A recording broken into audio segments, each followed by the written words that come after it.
Welcome to the land of the midnight snack. This is so Alaska. Amazing view, amazing food. That's natural beauty. Alaska is a big place with a taste all its own. Seriously, rich, creamy, good smoky flavor, super tender. True Alaskan comfort food. The views and the food will leave you speechless. Let's eat our way across Alaska, the final food frontier. So this will be an adventure, certainly.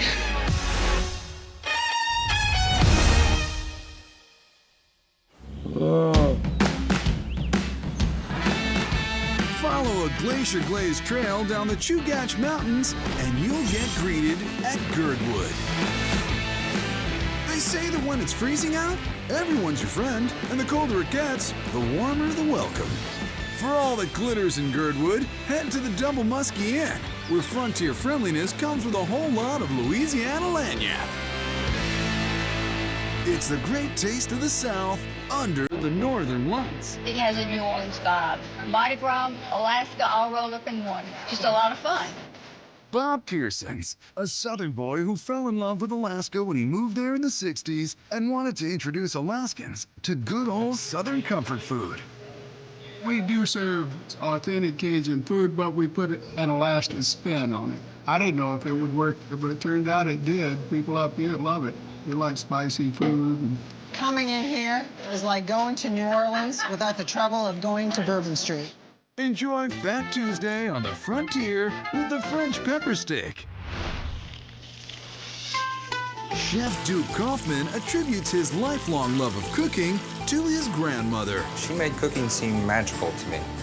Spending time with my grandmother, when I first learned how things have to be just right when you make something. The dish starts off right with a huge prime cut. This is a musky portion, New York. A quick marinade of lemon juice and soy sauce are joined in holy matrimony. It just kind of opens the natural flavors that are in the steak. The soy takes care of the salt, and the lemon juice balances the acid in it. Down a mountain of white flour comes a black pepper avalanche. Simple ingredients for a simple dish. He presses the steak into the coating, then gives it a shallow fry. It's a thin crust, but we want it to set hard enough that it won't flake off. That thin crust holds a lot of flavor. Each steak just talks to me. It lets me know when it's ready to be turned. With the crunchy pepper crust on both sides, Duke steams a side of vegetables. You need something to offset that hunk of meat, don't you? He adds beaucoup butter and a spice toss. Just like that, Cajun veggies. Then Chef stirs up his special brown sauce, simmering beef stock and burgundy wine with a super dark roux. That's where all the flavor is. The dark roux is our umami of the Cajun world here. The rich, spicy sauce gets an extra pack of pepper just before hitting the steak with the smother load. Double Muskie's world-famous pepper steak. An Alaska-sized meal for an Alaska-sized appetite. I came up here with a ferocious appetite, and I got the steak here to satisfy. So good. Cooked precisely right. I'm an Iditarod musher. My dogs go through 15,000 calories a day. I try to compete. The pepper sauce is delightful. It makes the steak. This meal sums up Alaska right there. It's just big. Oh, yeah. Enhancing the Mardi Gras mood is the eclectic decor by Bob's wife and co-owner, Deanna. She's been doing this for 38 years. People bring stuff to her all the time to be part of the ambiance. Everyone joins the fun at the Double Muskie, and the celebration really heats up with the shrimp etouffee. They come out of the cold and they want something to warm them up. And we're bringing that Cajun flair to Alaska. Chef Ryan starts with house-made garlic butter. We use a lot of butter. We go through 150 pounds of butter a week. Some snappy celery and scallions, then a bit of bay leaf. This little guy is what seals the dish. He adds tomato dices and NOLA spices. We've got garlic, thyme, and a little bit of Louisiana hot sauce. Then simmers it all in shrimp stock. I want the veggies to be a little soft, but not too soft. I want that bite, a little crunch from the celery. After it reduces, Ryan beefs it up with that burgundy brown sauce. The brown sauce gives it that nice, bold, rich flavor. Now it's time to shrimp it up. He lets the good times roll over a mountain of rice and finishes with just a pop of parsley. Shrimp etouffee. Oh, it is every bit I was waiting for. It tastes just like home. My favorite. The shrimp are Alaska shrimp, and they're done perfectly. Everything you can imagine is in this plate of etouffee. Laissez le bon temps rouler. Yeah, let them good times roll in Alaska. I love this place. I do too. Alaska is a piece of heaven. Nobody who comes here ever wants to leave. Denali, the highest peak in North America. 20,300 feet of frozen majesty. In the shadow of Denali lies the tiny town of Talkeetna, Alaska. Population 850, where the views from the Foraker dining room at the Talkeetna Alaskan Lodge are almost literally unbelievable. It looks fake when you're out there. It doesn't look real. And picture doesn't do it justice. You have to come here. I cry every time I see the mountain. It's so beautiful. Most of the time I can't even pay attention to my food because I'm just staring at the mountain. Being located this close to a national park means they get a lot of hungry nature lovers. We kind of look at the Talkeetna Alaskan Lodge as a base camp for your outdoor adventures.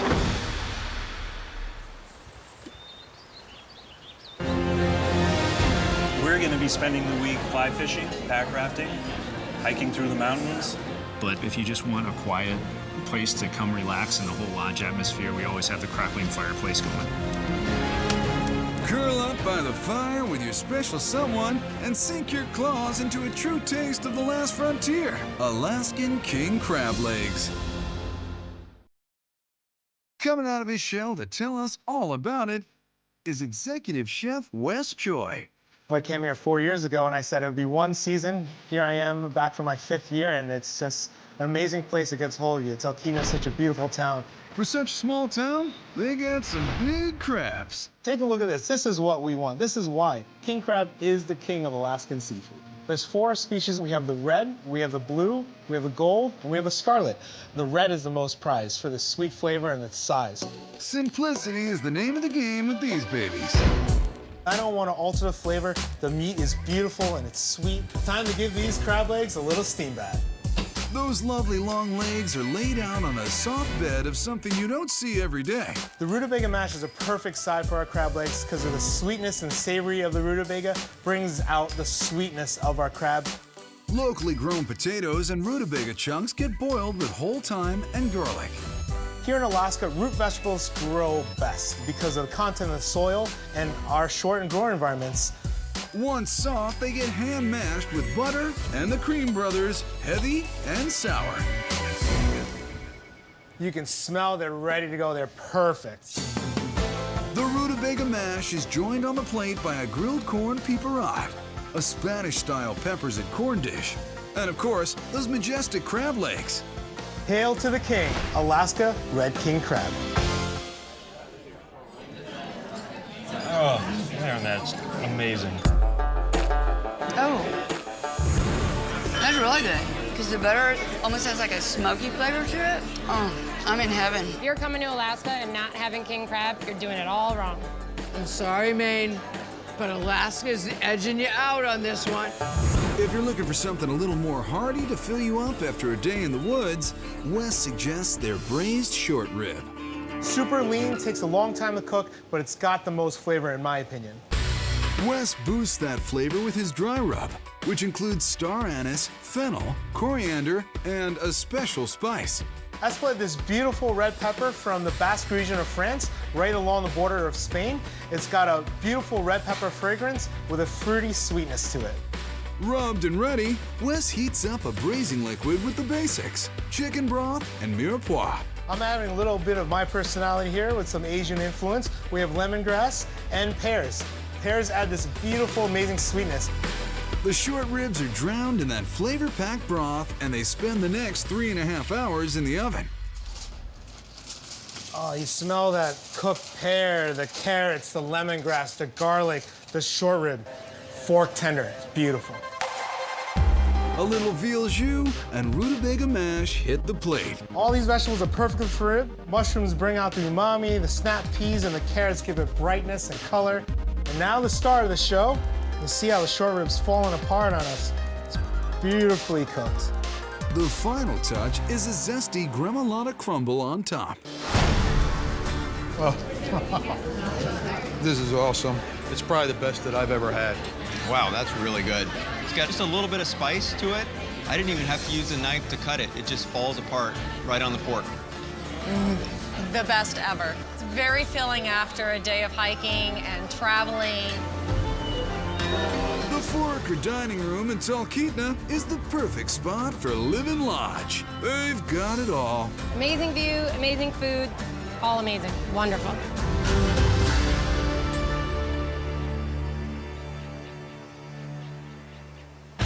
Today's Denali forecast, cloudy, with a 100% chance of reindeer. Delicious. It's incredible.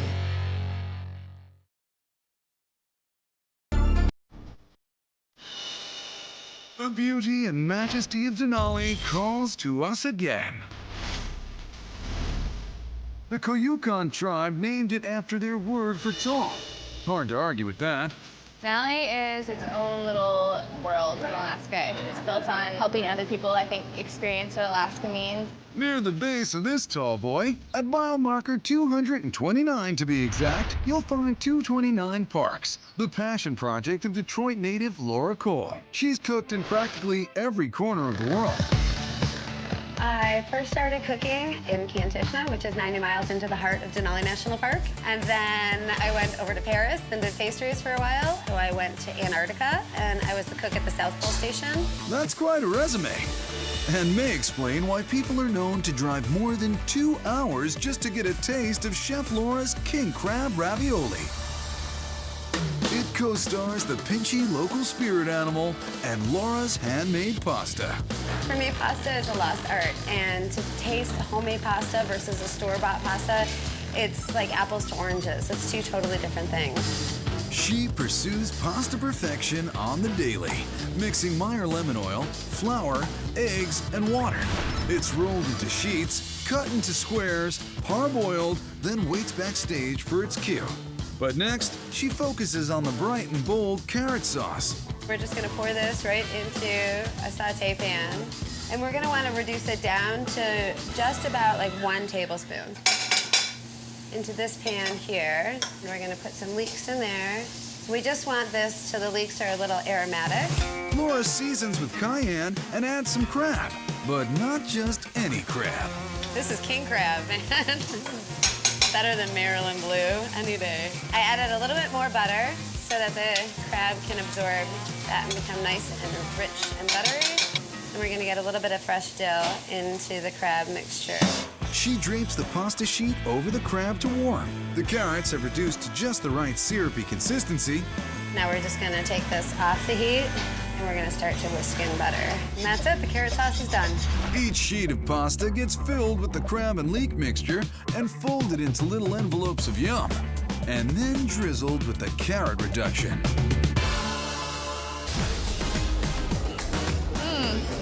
Oh, cannot wait to test this. Mine smells like butter. This is like a meal fit for a king. So good. It's like the royal treatment in my mouth. It's just, I've been waiting to have crab up here, and this is the way to have it. Yes. Just delicious. You can tell they're handmade. This is not something that came out of a box. Just absolutely marvelous. I had this a couple weeks ago, and I just drove about 3 hours from Big Lake to have it again. I love dill. It's just heavenly. It tastes super buttery and creamy, really rich. King crab is the best. To fully get Alaska, you gotta eat local. That's 229's motto, and it's why they always feature reindeer on the menu. I love cooking with reindeer. It's not at all like beef or venison. It has very little fat to it, and it's got a nice, rich, meaty flavor. That's what makes it perfect for their reindeer ragu. This dish is just so rich and comforting, and it's a great way to introduce people into eating reindeer. Laura mixes the flavorful game with tomatoes, garlic, and seasonings. A little ham hock stock adds a nice smokiness. While that reduces, sweet potatoes hit a hot sauté pan. How goes it with the ragu? As the tomatoes break down, it mixes with the reduction of the ham broth and some of the juice that's been rendered from the reindeer, and it creates a sort of a lovely pan sauce. Before you can say, on Dasher, on Dancer, sweet potatoes are plated with some greens and then get covered with that delectable reindeer ragu. Creamy house-made goat cheese ricotta and fresh mint finish off this wild flavor combo. And here it is, the reindeer ragu. Wow, fabulous. This is something I would only think about having in Alaska. If you're here, why not eat what they have, right? It's the mildness and the creaminess of the sweet potato with that texture and the spiciness of the reindeer. That's a great combo. And I've never had reindeer before. I don't know when I ever would again. Delicious. It's incredible. There's just so much going on. I've never had reindeer before, but I think I love reindeer. On your next trip to the final frontier, keep your eyes peeled for mile marker 229 on Highway 3 out of Fairbanks and 229 Parks. You can't miss it. It's the place by the giant mountain. Look out, Kansas City and Carolina. Here comes Alaska-style barbecue. Oh, good smoky flavor. These things are money, man. For a visual feast, hop on the Seward Highway south of Anchorage and take in a shimmering stretch of water called the Turn-Again Arm. I love it here because it's just a beautiful country. It has great mountains and water. The fishing is the best. Salmon may be king here, but pitmaster Jack Goodsell has been making people pull over for barbecue in the tiny town of Indian since 2010, when he opened Turn-Again Armpit Barbecue.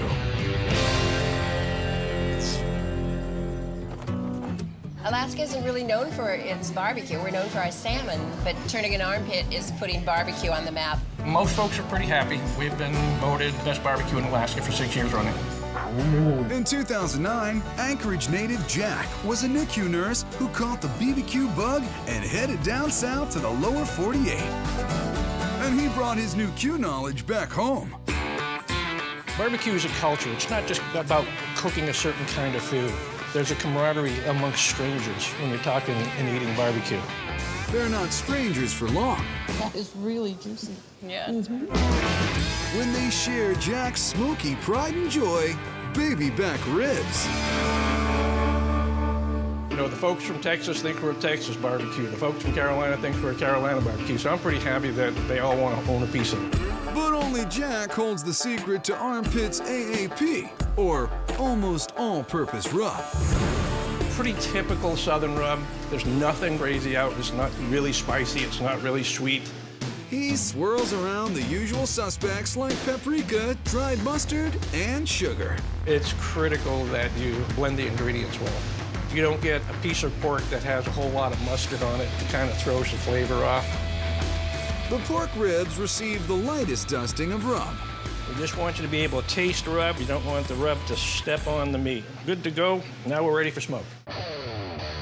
So the thing that makes our barbecue Alaskan is our wood. We use predominantly alder. It's what's accessible, and I think it gives a great flavor. Rib racks go in for an Alaskan-style low and slow smoke. Ribs have been in for about 6 hours. We're gonna check them, make sure they're done. Ribs perfect. They have a nice soft bend. Like everything in barbecue, when it's done, it's done. They can't be declared finished without a swabbing from Armpit's famous apple barbecue sauce mop. We like to layer our flavors. We don't sauce anything, and so we just try to get a little bit of sweetness and a nice finish to these ribs. Another spin or two around the smoker sends these babies back to the kitchen. Alaska's all about natural beauty. That's natural beauty. Alaska's only baby back ribs. Life's too short for a half rack.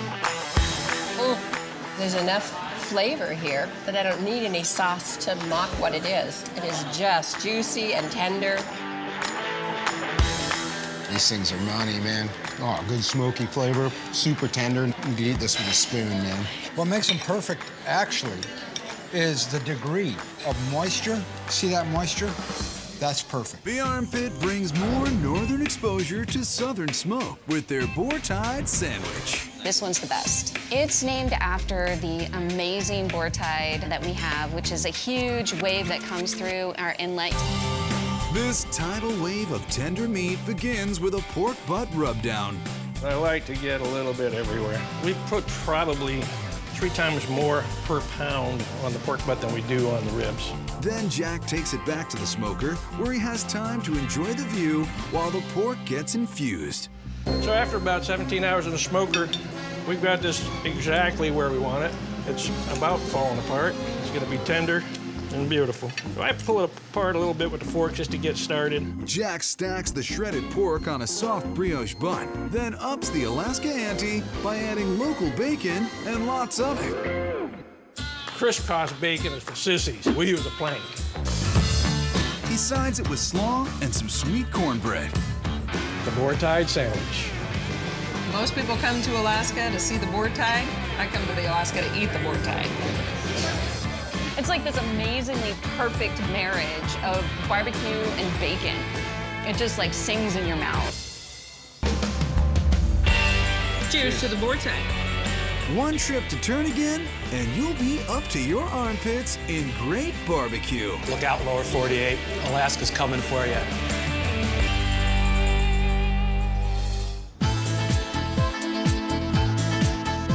Only about 100 miles from the Arctic Circle, Fairbanks is one of Alaska's coolest cities in more ways than one. Today, there's fabulous food to be found all over town, but one of the best spots for local grub, the Pump House. It's a unique spot. You're sitting on the river. We've got a big deck. People like coming out for the sunshine. But way back when, it was all about searching for the shiny stuff. The pump house was actually a pump station. They used to actually pump the water to the gold mine. By the 1970s, the gold had dried up, but restaurateur Bill Babel kept the fun times flowing. I bet the pioneers wish they had food like this. This comfort food cabin draws the crowds with local game, like the elk meatloaf wrapped in bacon. Our elk meatloaf is a very popular dish with our locals. In Alaska, you're looking for comfort food. You're looking for something a little bit more hearty. In Alaska can be very challenging. Based on that we are at the furthest point of the United States, it does make you very creative here in Alaska because you have to be able to use everything that you have, use everything to its fullest.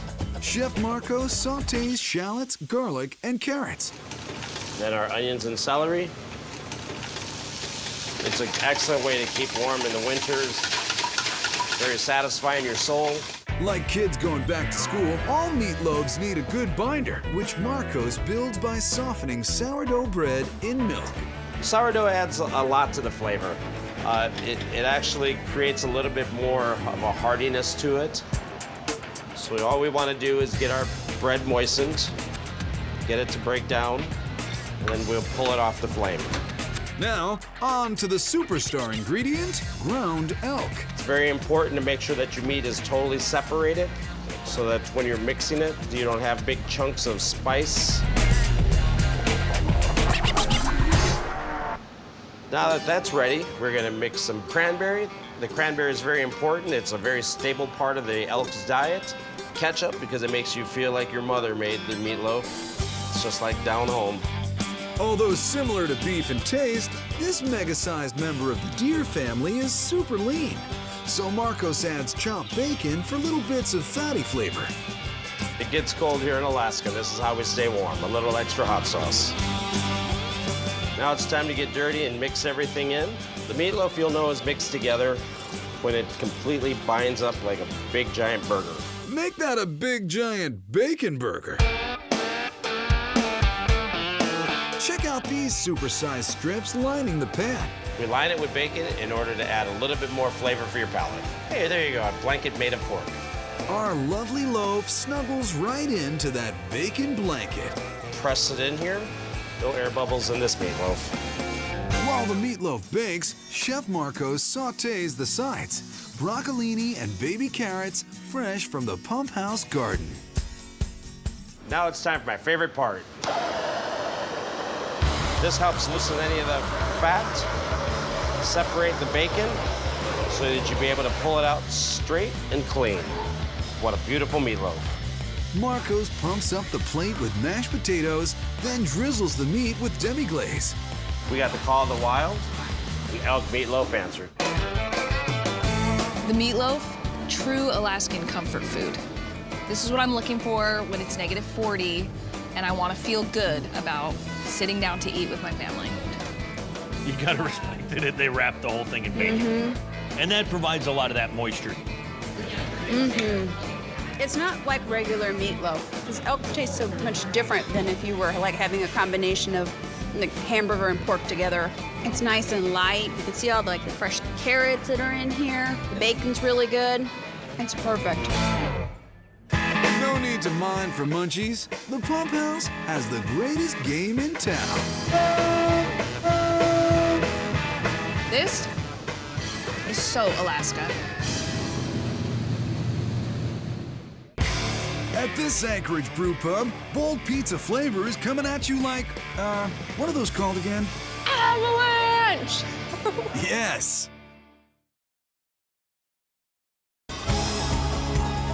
The cultural epicenter of Alaska is Anchorage. With 40% of the state's population, it's by far the biggest city.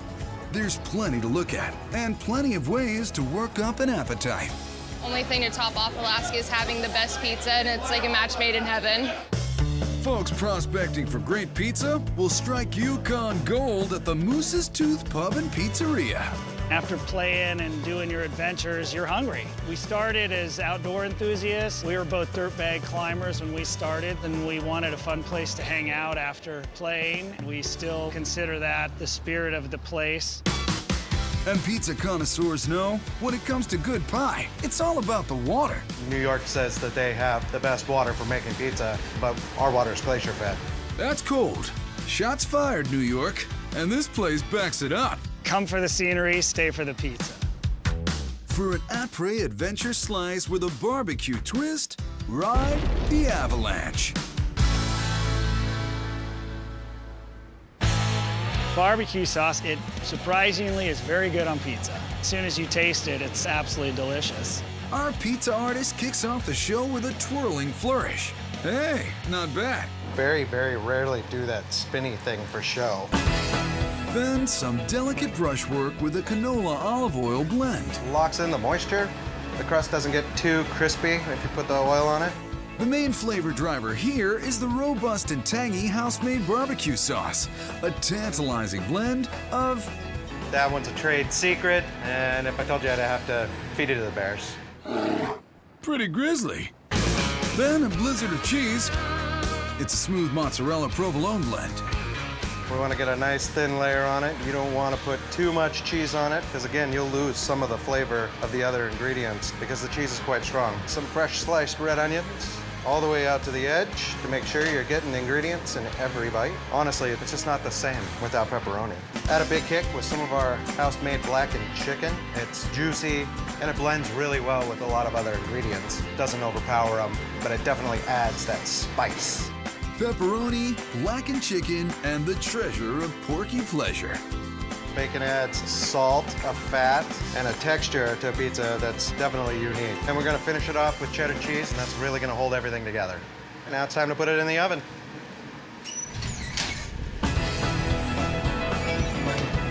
Brown and golden brown. And let the great flavor come down. This is one avalanche you won't run away from. I can see why they call it the Avalanche. Look at this. That is huge.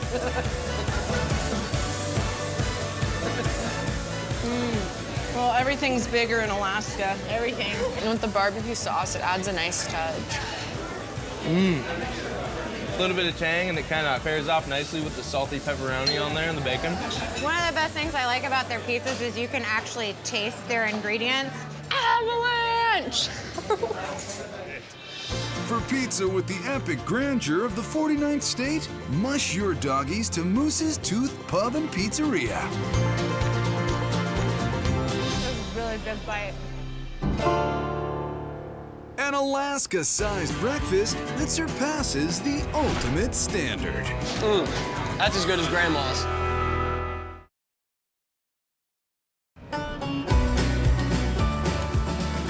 Alaska is the largest state in the U.S., with the tallest mountain in North America. It only makes sense that in Talkeetna, they serve up the biggest breakfast for hungry hikers at the Roadhouse.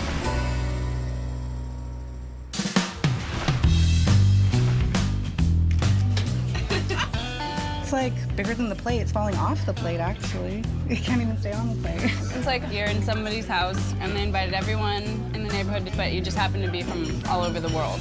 It's always time to be nice at this Roadhouse, which has been fueling up motivated mountaineers for over 100 years. So Talkeetna has crazy history. People climbing the mountain. Climbers knew that the Roadhouse was a place to come get last meals before they started their expedition. Whether you're climbing a mountain or just climbing out of bed, Chef Trisha Costello will kick your day into high gear with the breathtaking blueberry banana walnut hotcake. We make up the hotcake batter fresh every morning. We keep the menu very simple so that we could just produce a lot of it. For starters, the chef uses an actual starter, one of the sourdough variety. It got its start back when Teddy Roosevelt was president. The starter that we use is from 1902. You start with flour and water in a container that you leave pretty much out. We never seal the container, and what you're doing is you're inviting the yeast from the air to come down and feed on what you've provided for it. Trisha combines whole milk with some oil and locally sourced honey and a couple of fresh cracked cackleberries. And then the starter. She beats the rest of her dry goods into a silky smooth batter, perfect for the hot smooch of the griddle. Oh, I can hear it sizzling over here.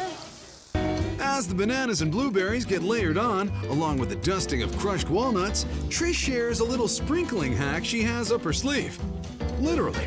Sprinkle it so that the fat under your arm wiggles. Sprinkle it on the right way. Flippity flip. Then she kicks down some more kitchen wisdom, this time about berries. The batter won't cook as quickly around the berries as they will everything else. I usually kind of poke into them, and it looks like they're cooking pretty good. Love it. Fruity goodness is one thing, but syrup is kind of the whole point of pancakes. And naturally, this one's got an Alaskan angle. Well, this is birch syrup, made here locally. It is a lighter, fresher tasting, I guess, and you say than maple is. Perfect hotcakes for a perfect Alaska morning.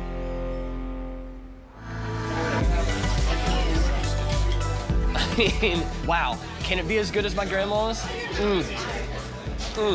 That's as good as Grandma's. I didn't really expect it to be spilling over the plate and onto the tablecloth, so this will be an adventure, certainly. These are probably the most impressive pancakes you're ever gonna eat. They're huge and they taste amazing. I've never had sourdough pancakes, but I'll never have any other pancakes other than sourdough pancakes. Birch syrup is a little lighter than maple. Fits well with this pancake. That syrup. The syrup's amazing. Hands down the best pancakes I've ever had. Tastes like Talkeetna. Amazingly, that's not even the biggest breakfast on the menu. That title goes to a little something called the Standard.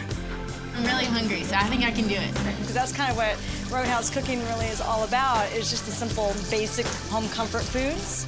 A fresh baked biscuit, heaps of home-fried potatoes, thick slices of peppered bacon, and of course, eggs any way you like them. And by you, I mean Trisha. Everyone knows when you come to the Roadhouse, you can order your eggs any way you want, but they will come out scrambled. The shining star of this dish, though, is a hearty, only in Alaska surprise, reindeer sausage gravy. It's not gamey like you would think. A lot of people assume that it's like venison, but it's not. It's very lean, actually. It's very tasty. Flour and a sage-heavy spice blend mingle with the grease to form a roux. Then a pitcher of milk joins the party. A good gravy is definitely a process. I just want to make sure that I've got enough liquidy gravy to go with all the meat that's in there. A little hot pepper sauce finishes off these reindeer games, and Trish compiles her bounty of breakfast basics. The best way to keep warm? The standard. That's really good. The reindeer sausage is different than any other gravy I've had. The biscuits are the best homemade biscuits I've ever had. And from the South, I've had a lot of biscuits and gravy, but this is great. The best way to eat the standard is on every forkful, just get a little bit of everything. This is home cooking. It's just to die for. This warms the cockles of your heart, truly. This is possibly the best Alaskan breakfast you could have.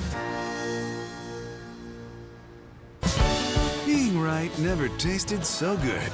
Any other breakfast tips for first-time visitors to the Talkeetna Roadhouse? You better come hungry. Let's make it plain. Alaska seafood is so fresh. The fish tastes as though it was caught today.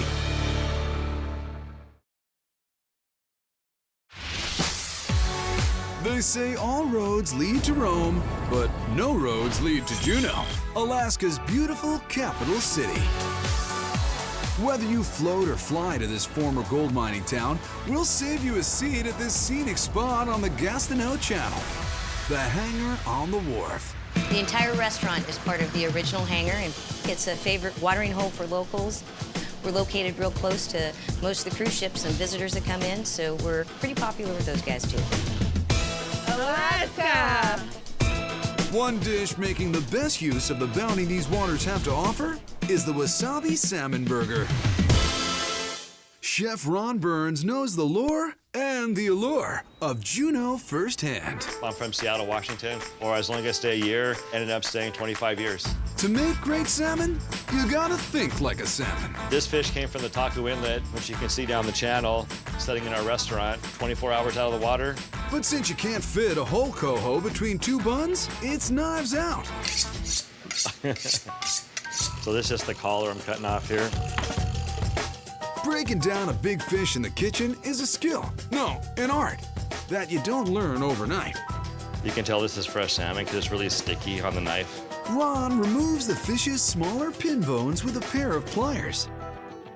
Once he's got a perfect pink fillet, it's just salt and pepper to get it ready for the charbroiler. We don't do much to it because it's plenty flavorful. Flavor that's perfectly enhanced by Ron's house-made wasabi mayonnaise. It complements it by adding a little bit of heat but not being overpowering. With the salmon grilled, the fixings gather round, including the wasabi mayo, lettuce, tomato, and a teriyaki-like soy ginger glaze. This burger has a little bit of heat, a little bit of sweet. It has an Asian flair to it. It's one of our most popular burgers. Coming in for a landing on a toasted brioche bun with a salad on the side. East meets west, way up north. It's our wasabi salmon burger. Oh, yeah. Yeah, there's a little bit of kick from the wasabi. It's delicious. The fish tastes as though it was caught today. Nice touch of wasabi. It's lovely. Perfect mix of sweet and heat. You can tell that this is fresh because the pieces are flaky, but they're also moist. You can definitely feel the teriyaki glaze come on right as soon as you bite into the salmon. Perfectly combined. Ron sheds a new northern light on an old diner classic with this crab knuckle sandwich. This is an Alaska twist on a tuna melt. With a king-size view like this, you need a king-size shellfish. He's got legs, and he knows how to use them. We'll be using Bering Sea Red King crab. Ron cracks this crab for its superior taste. It has the best flavor. The less you do to it, the better it is. All he adds are a few chopped vegetables, a little seasoning, some mayo, and lemon juice. I'm gonna try it to make sure it's seasoned right. It's perfect. A ciabatta roll gets a good garlic butter grilling, then the sandwich gets finished in the pan with the crab salad, tomatoes, and cheddar cheese. All we have to do is toast it up, and she's ready to go. And before you can say baked Alaska, that cheese is perfectly melted. This looks perfect. It's time to plate it. A side of sweet potato fries, and it's anchors away. Crab knuckle sandwich, it'll knock you out. It's definitely yummy. melted cheese, some tomatoes, and a really nice ciabatta. That is delicious. I feel like this perfectly seasoned crab, awesome melted cheese. It's amazing. A little king crab, some cheddar cheese, some spices. It's got just a good, rich, meaty taste to it that's wonderful. Salmon, crab, all of it comes really from our backyard. Majestic vistas, great seafood, and some northern hospitality. You know where to go for that. It's the Hangar on the Wharf. Look at all this. This is amazing. When it comes to pairing robust flavors with untamed wilderness, Alaska can't be beat. Truly, there's no place like Nome.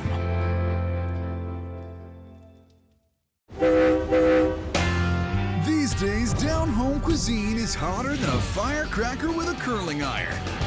From a tasty twist on shrimp and grits to secret saucy barbecue, this is country cooking taken to new heights. The gravy on top just tips it off.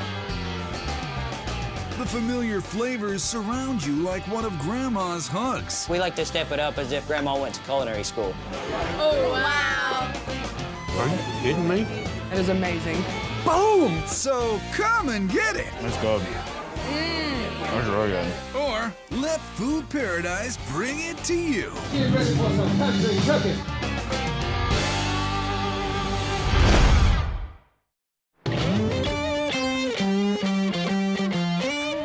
Jackson, Mississippi's motto is the city with soul.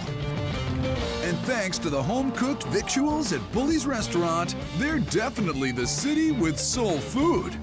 As far as I'm concerned, in Jackson and everywhere else, Bully's is the best country cooking soul food, mama variety, grandmama variety food that I know of anywhere. And I'm not just saying that, I'm telling you, it's that good.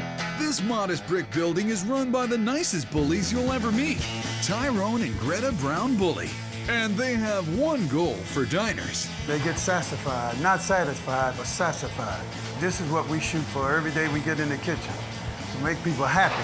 Plenty of happy people led Bullies to win scores of awards, including the James Beard for America's Classics in 2016. Greta, what is soul food?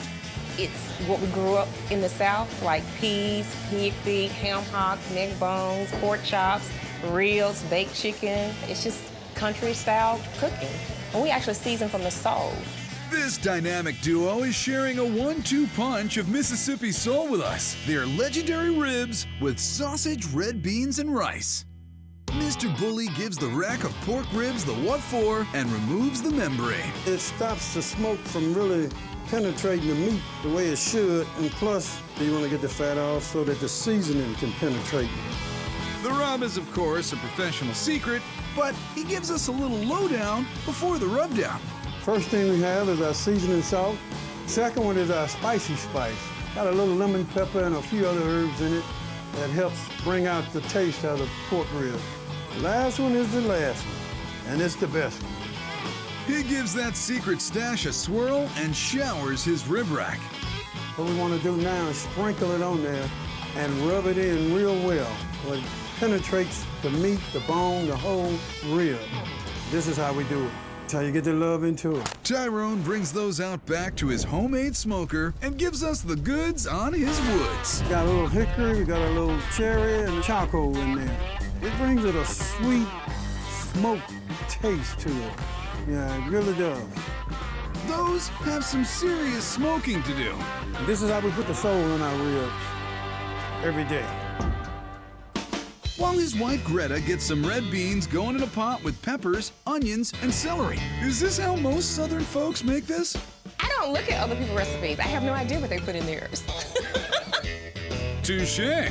She livens things up according to her own traditions.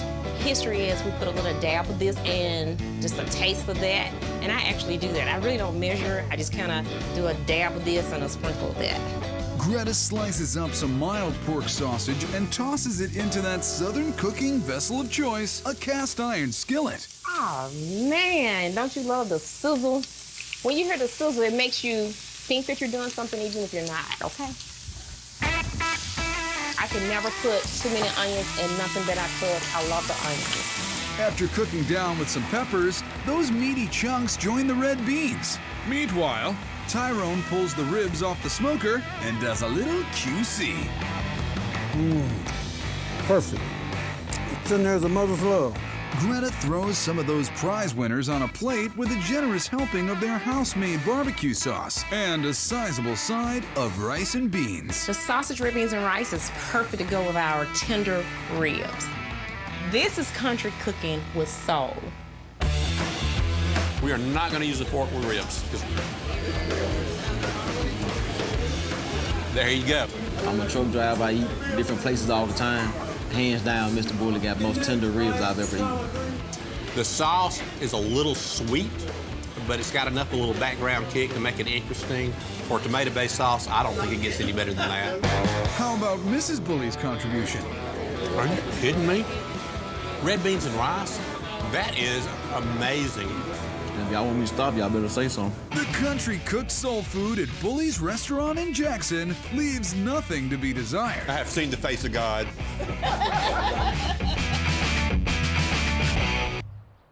Country cooking wouldn't be complete without a trip to the best county of all, Bourbon County.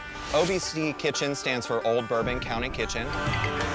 Bourbon and Kentucky culture are one and the same. If you come to Kentucky, it's like the homiest place you'll ever be.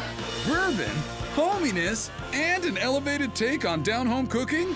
OBC Kitchen takes the triple crown. I feel like this is Southern cooking, but OBC makes it special. It's still Southern, it's still Kentucky, but it's gourmet all at the same time. Country cooking to us is about tradition. It's about great food, great drinks, and great company. And that's Kentucky in a bottle. Make ours a double, please and thank you.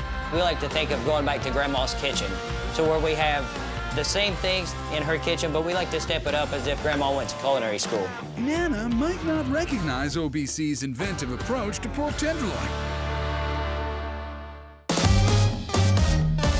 We like to play around with flavors. You know, we take our traditional, more regional cuisine, and then we like to impart a little more crazy stuff, a little more outside the box. Taste bud ignition commences with a brine of maple syrup and chipotle peppers. Well, certainly here at OBC, we realize that quality takes time. We're not going to age it for 7 years like our bourbon, but we are going to take 12 hours at least to get this maple and this chipotle flavor to impart into this pork. 12 hours later, the flavor builds on the grill. We're cooking it on a hickory smoked grill, so that's going to impart that smoke flavor as well. It's really going to complement the charred oak of the bourbon. They even found a way to make bacon better. This is the fun part. We do a nice honey bourbon glaze. There's definitely nothing like painting with bourbon. At Old Bourbon County Kitchen, the bourbon ain't just for sipping. We do a little sugar. It's a nice candy crisp bacon. Just like the dish that this is gonna go into, the pork, it's got the salt, it's got the sweet, it's got the heat, it's got the smoke. All the same things complement each other. The tender pork tenderloin gets complemented from below by a house Dijon jalapeno honey mustard, and on the side by our candied bacon-topped pickled pear and fresh greens. And that is the OBC Kitchen pork tenderloin. Country cooking at its finest. That's good. That's really good. The kick to the mustard really adds to the smoky flavor of the pork. This is just an amazing dish. The bacon, though, we always get that bacon. It's so good. Bacon and bourbon in one go. I mean, how can you go wrong? My mom used to make pork tenderloin all the time, and I don't know, I'm sorry, but I feel like this one's a lot better. This is so good. The surprises don't end there. Feast your eyes on OBC's mouth-watering cola-braised short rib tacos. The cola really adds to this braise by imparting a lot of sweetness to this really dense piece of meat that we're gonna sear, and it helps break the meat down so it's super tender. The soda pop gets extra pop from balsamic, soy sauce, garlic, onion, and herbs to help braise the roof. When you think about country cooking, one thing that comes to mind is hot roast, and this is like a jacked up hot roast with some cola on it. Adds a sweetness, great texture, great flavor. They should call these short, but not too short, rib tacos. The key to getting a great taco is cooking the short rib long enough so that the meat just shreds. A bed of crunchy kale, collard green's acidified cousin, awaits the shredded goodness. Putting such a sweet cola-braised meat on there, the bitterness of the kale really offsets and really plays well with the overall components of the dish. Finish with horseradish cream sauce and a spot of guac. And that's OBC Kitchen's cola-braised tacos. So good. Is that really good? The ribs are really good. Perfect shredded. The tomatoes are really fresh. And the sauce is delicious. I like that there's a little bit of hint of barbecue in there. It's kind of like a savory, and then there's the tiny little bit of cream on top that kind of softens it a little bit. These short ribs, you can tell they put a lot of effort into the intensity of the flavors. OBC may be elevating the country cooking game, but the roots are still the same. In Kentucky, it's all about good people and good food.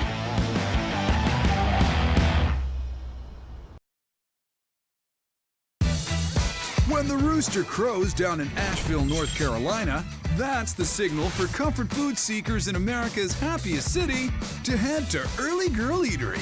This is the best breakfast you'll get in Nashville. Early Girl is an institution in Nashville. They've been doing farm to table before people knew what farm to table was. Order up. Julie and John Stelling are the brains behind Early Girl. And it's John's roots that give him real street cred when it comes to true down-home country cooking. We created Early Girl based on John's cooking experience. He's the cooking half of us. I grew up in North Carolina, so Southern cooking was something I just was familiar with. And it's very, to me, a comforting, takes me back to my childhood and evokes those sort of memories. Sign us up. A great place to start for the Early Girl newbie is the Porky Bowl.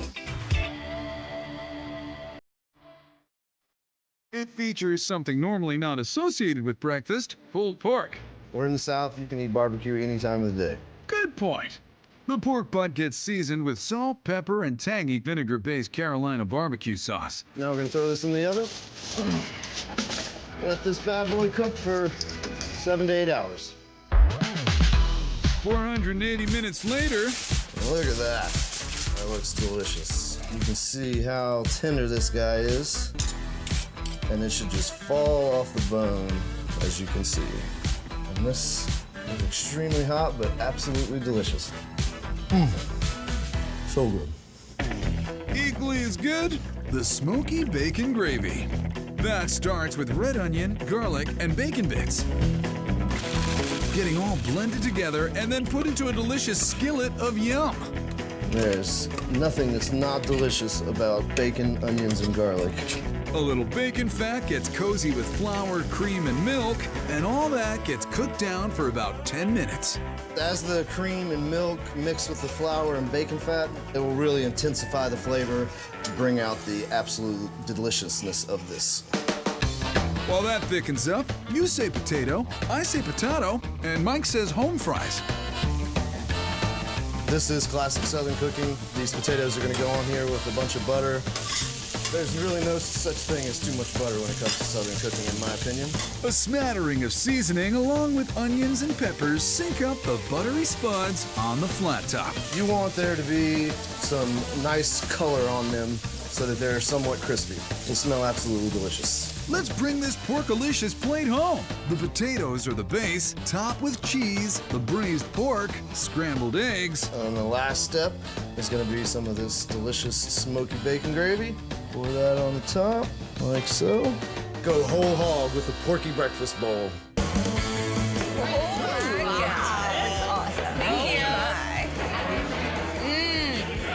Breakfast. It's my favorite meal of the day. And the Porky Bowl has a combination of everything. With the pork, the potatoes, the gravy, and the eggs, it's phenomenal. This is sort of your quintessential Southern meal, sort of all thrown together breakfast style, which is really cool. The flavors are just, it's bursting from everything. So you got the home fries going on, the red onions. They got a good crunch to them as well. And the gravy is so good on everything. I literally just want to like order another extra side of it just to throw it on everything because it's so good. Another quintessential Southern dish that packs all your country favorites into one? The Early Girl Benny. The Early Girl Benny is an opportunity for cooks to be creative. It features the best of Southern food, fried green tomatoes, and salty country ham. Might get started on the star of the dish, the fried green tomatoes. A quick flour dredge followed by an egg soak and a coating of breadcrumbs is all they need. I'm just trying to get a nice thick coating of all the flavors on here. Those take a trip to the fryer. Meanwhile, an English muffin and ham get browned up on the flat top, eggs get poached, then it's stacked ever skyward with some fresh arugula for a peppery bite, our crispy fried green tomato, and those nicely poached eggs. Did I miss anything? That's the most important part. Put some hollandaise on here. In my opinion, there can never be too much hollandaise. And finally, just a little bit of chopped up parsley on top. Classic breakfast meets Southern cooking in this Early Girl Benny. Thank you. Oh, this looks amazing.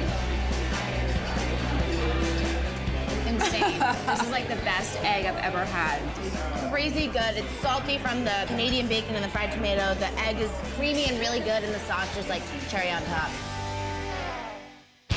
No matter what time you wake up, there's an awesome country breakfast waiting for you at Early Girl Eatery. Whether you're starting your day off right or you're capping it off with breakfast for dinner, I mean, everybody's happy when you eat breakfast.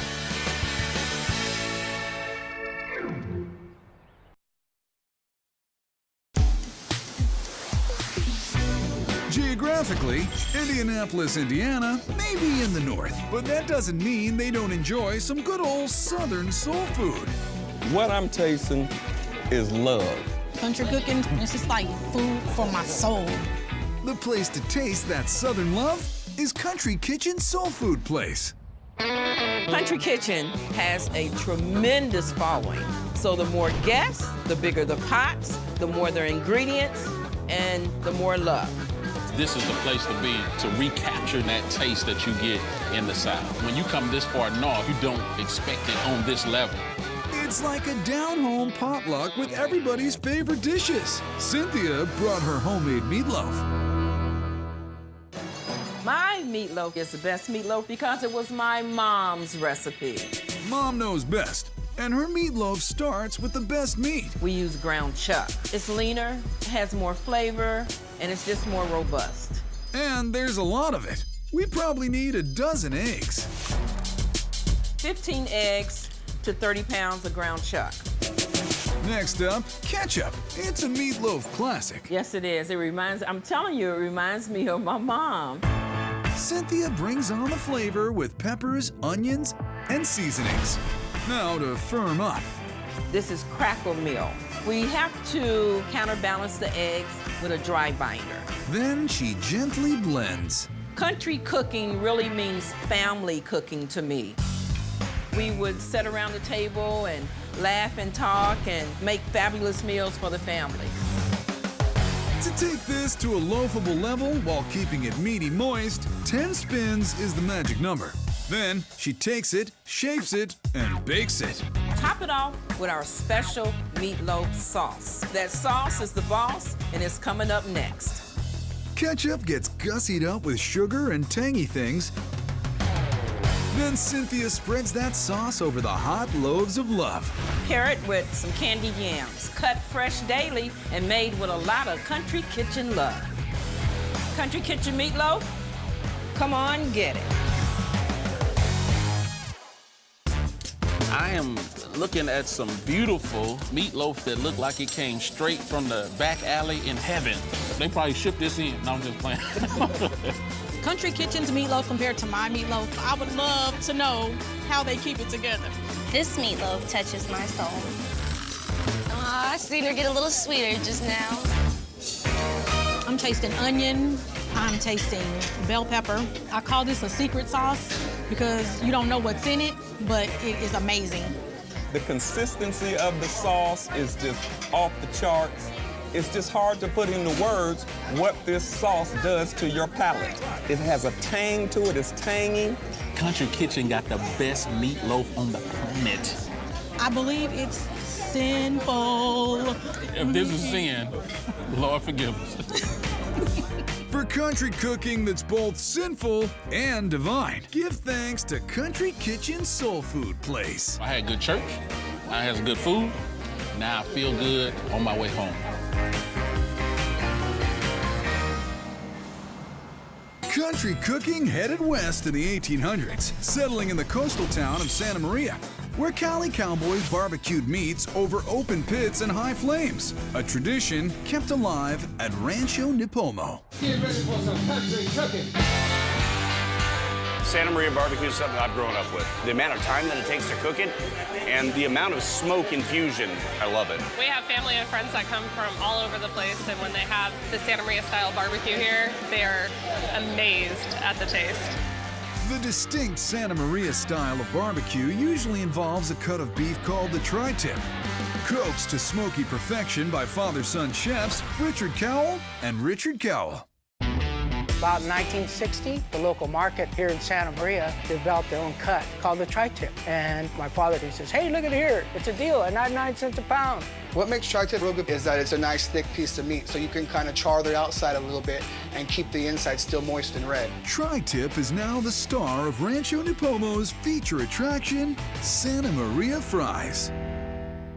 If you know what you're doing, it comes out real nice and juicy and tender. And RC knows what he's doing. They call him RC so they don't have to call him Richard III, though he is handy with a blade. That's a trim tri-tip right there. Trim and ready to start bulking up the flavor. Santa Maria style rub that's been used for about 100 years now. I put it all over my tri-tip. We just like to do a sprinkle on here, a heavy sprinkle. That century-old rub recipe is just salt, pepper, and garlic, but most of the flavor comes from another tenet of Santa Maria style, California red oak. We're using red oak because it gives it a nice smoky taste. We don't go with no charcoal. Due to the flavor, it's just a lot better. But Rancho Nipomo's got a few wrinkles of its own. Usually Santa Maria style, they go in an open pit, but we're gonna go throw our tri-tip in the smoker. It comes out, it's a beautiful thing. Smoke breaks over, back to the assembly line. We're gonna throw our tri-tip ends on my flat grill. You're gonna hear a nice sizzling sound. Stir this up nice. RC tops a platter of potatoes with Colby Jack and nacho cheeses. Everybody loves nacho cheese, especially if you play Little League Baseball, you like nacho cheese. Of course, there's pinto beans and plenty of that currently trending tri-tip. We're not shy with our portions around here. Then it's another trip to the dairy aisle, some pico for color, and Santa Maria. It's a beautiful thing, Santa Maria style French fries.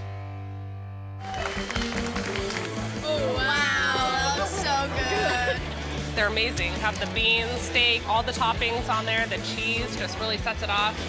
Oh my gosh, there's so many flavors in there. It's almost like a burrito on a fork. So many different things in here. Crunch of a nacho, the tang of a French fry.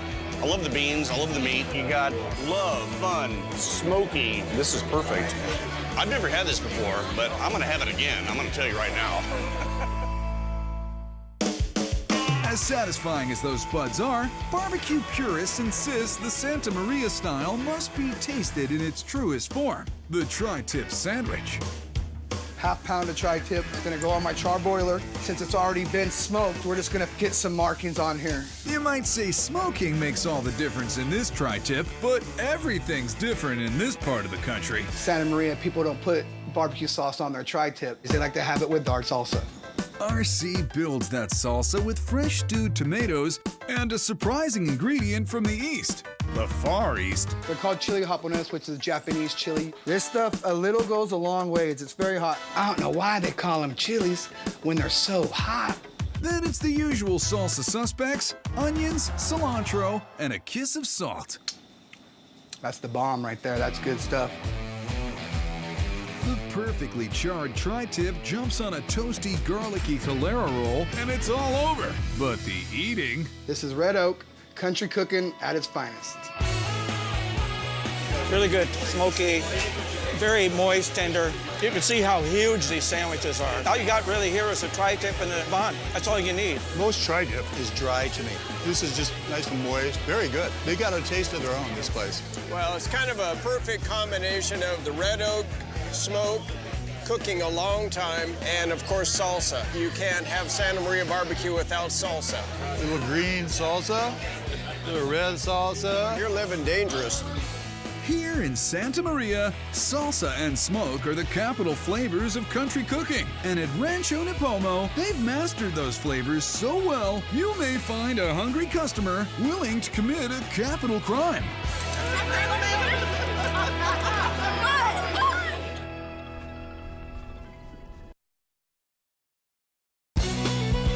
With its rich history and rich food, Charleston, South Carolina embodies that luscious part of the South known as the Low Country. I love you more in the Low Country, buddy. There's something about this butter.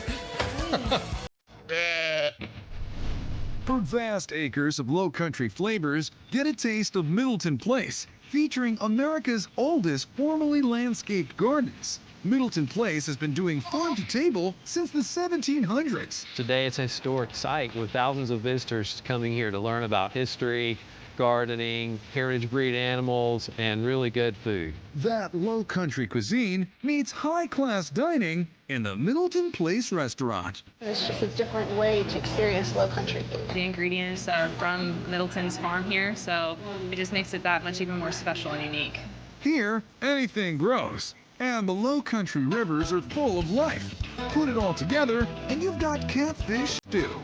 There's catfish all over the South. Stick your hand in any hole in the river, you can grab a catfish. Or the catfish will grab you. It begins with butter and fresh veggies picked at Middleton Place. We're gonna add in our tomato paste. Tomato paste packs a huge amount of flavor. It's gonna give it a good, rich color. A splash of white wine. You're gonna get the alcohol out of the wine, keep the sweet in. It's gonna make this delicious. Cheers. Then Chris soups it up with chicken stock. Keep adding flavor and flavor and flavor. We got some okra from the farm, some tomatoes, a little bit of corn. Here at Middleton Place, we don't pre-cook the stew or anything like that. This is all made to order. The only thing that's pre-made is the fish when it's swimming in the river. He stirs in big chunks of Carolina catfish, then finishes off the stew. Again, more butter? Yes, more butter. Squeeze of lemon, and we are ready to go. The dish gets a base layer of rice. We use Carolina Gold. This rice has been part of South Carolina tradition for a couple hundred years now. Chris scoops the rich stew on top, pouring on plenty of the buttery broth. Sprinkle it with some fiend herbs. Middleton catfish stew. Dinner served. Chris, 11's up. Catfish stew? Yes, thank you.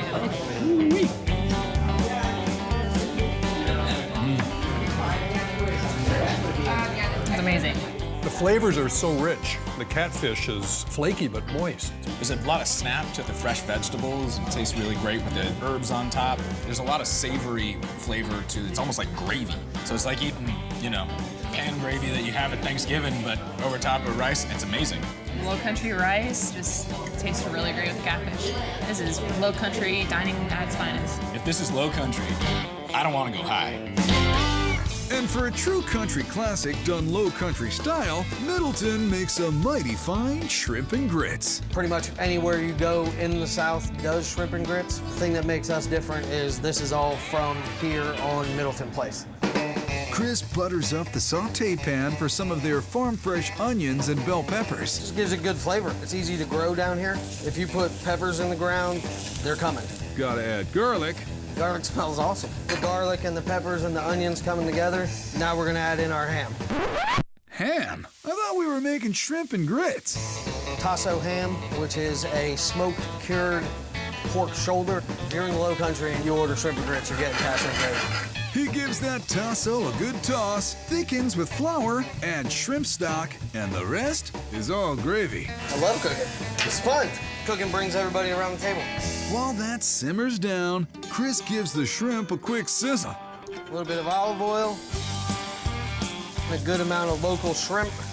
Our local shrimp here is a little bit sweeter, a lot more tender.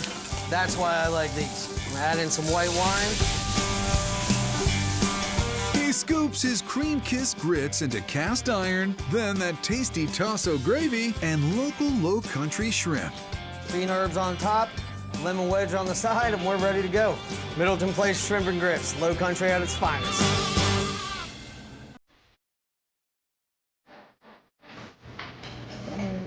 Very rich, delicious. My face isn't moving because it's frozen from how awesome it is. There's some ham in here and some shrimp and the grits. It's a good snap to the shrimp. The ham that's in there, there's big cubes of it. They're massive. The gravy itself, it tastes like bacon to me. It's like pouring bacon juice over mashed potatoes. This is like decadence. The shrimp is cooked to perfection. The grits are really creamy, so it complements each other. And I can really taste the tosto ham. And that is a nice touch to it. My favorite part of this dish is the gravy with the ham. I think it's perfected in this dish. This is the best shrimp and grits I've ever had. For a taste of history that you can actually taste, the place to be is at Middleton Place. Boom! Got to come back and do it over and over again.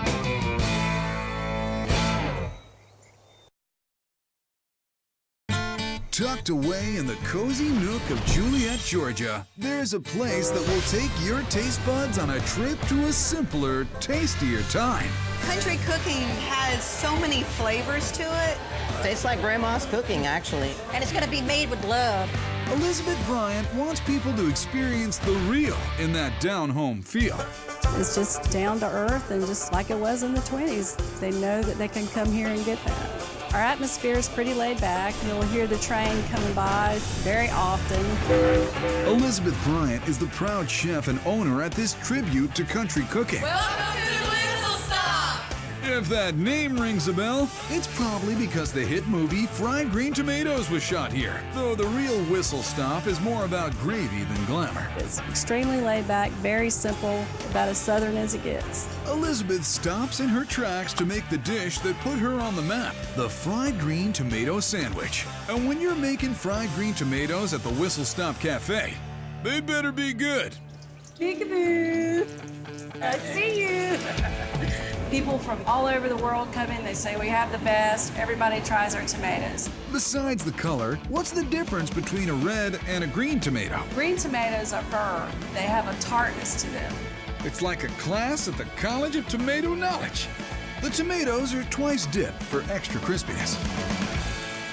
In about 2.5 minutes, they'll be ready and we'll pull them up to drain. And it's not country cooking without... Our sandwich includes country bacon that we're going to crisp up in the fryer before we pull the tomatoes out. With the tomatoes and bacon well fried, a sweet partner shows up to lend a hand. Sweet potatoes are great by themselves. They're sweet enough, but we're going to add a little bit to that. We're going to pop it with some cinnamon sugar, dust it real lightly, and they'll be off the chain. Elizabeth sets out to raise this barn of a sandwich. We've got our nice toasted bread. We're going to add the lettuce, and we have Videa onions nicely sliced, our crispy bacon, and then our 4 tomatoes.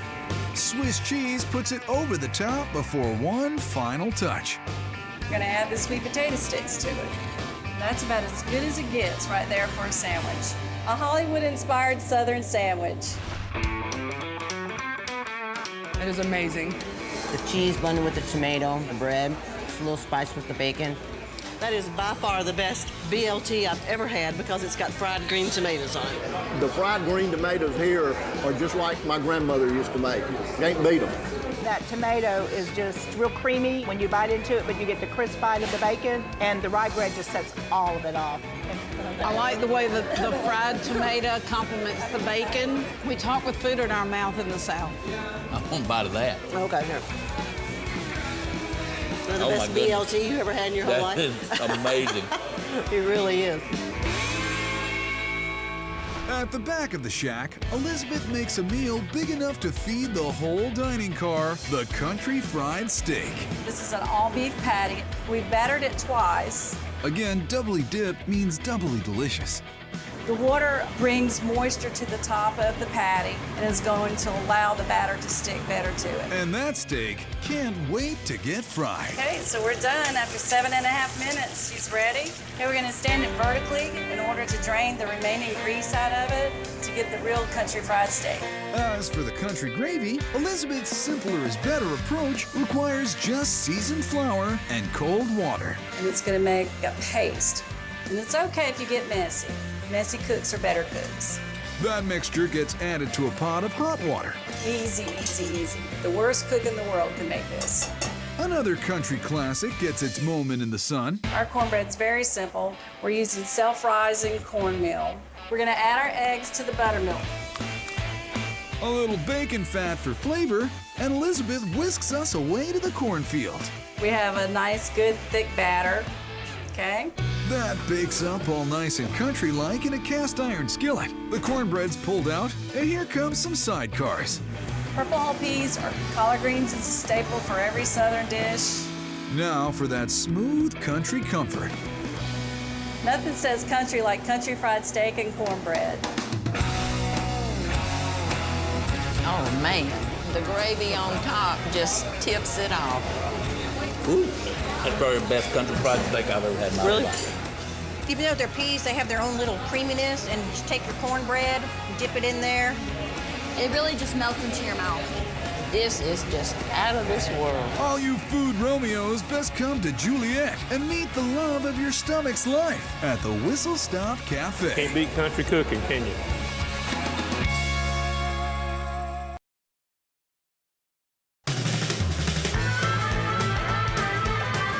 Deep in the wilds of northern Louisiana, Natchitoches has been cooking it country style since way back when. It's the oldest settlement in the Louisiana Purchase. This town has been around, but it still knows how to get down. It's a party town. Oh, very fun. It's a party town. When local revelers need to refuel, they hustle on over to Maglio's Riverfront Restaurant. You definitely came to the right place if you're looking for some good country cooking. Here you can get these just amazing blends of flavor. Owners Kathy, John, and son Brad combine Creole country with the old country. Italy, that is. The Italian recipes are from generations of my family. I went to my mom to have her help me with some of the old family recipes from my grandma. And then me kind of filling in the gaps with some Creole dishes and just hoping it worked. One dish that definitely worked, their award-winning hen and andouille gumbo. Chef Brad, tell us a bit about your gumbo.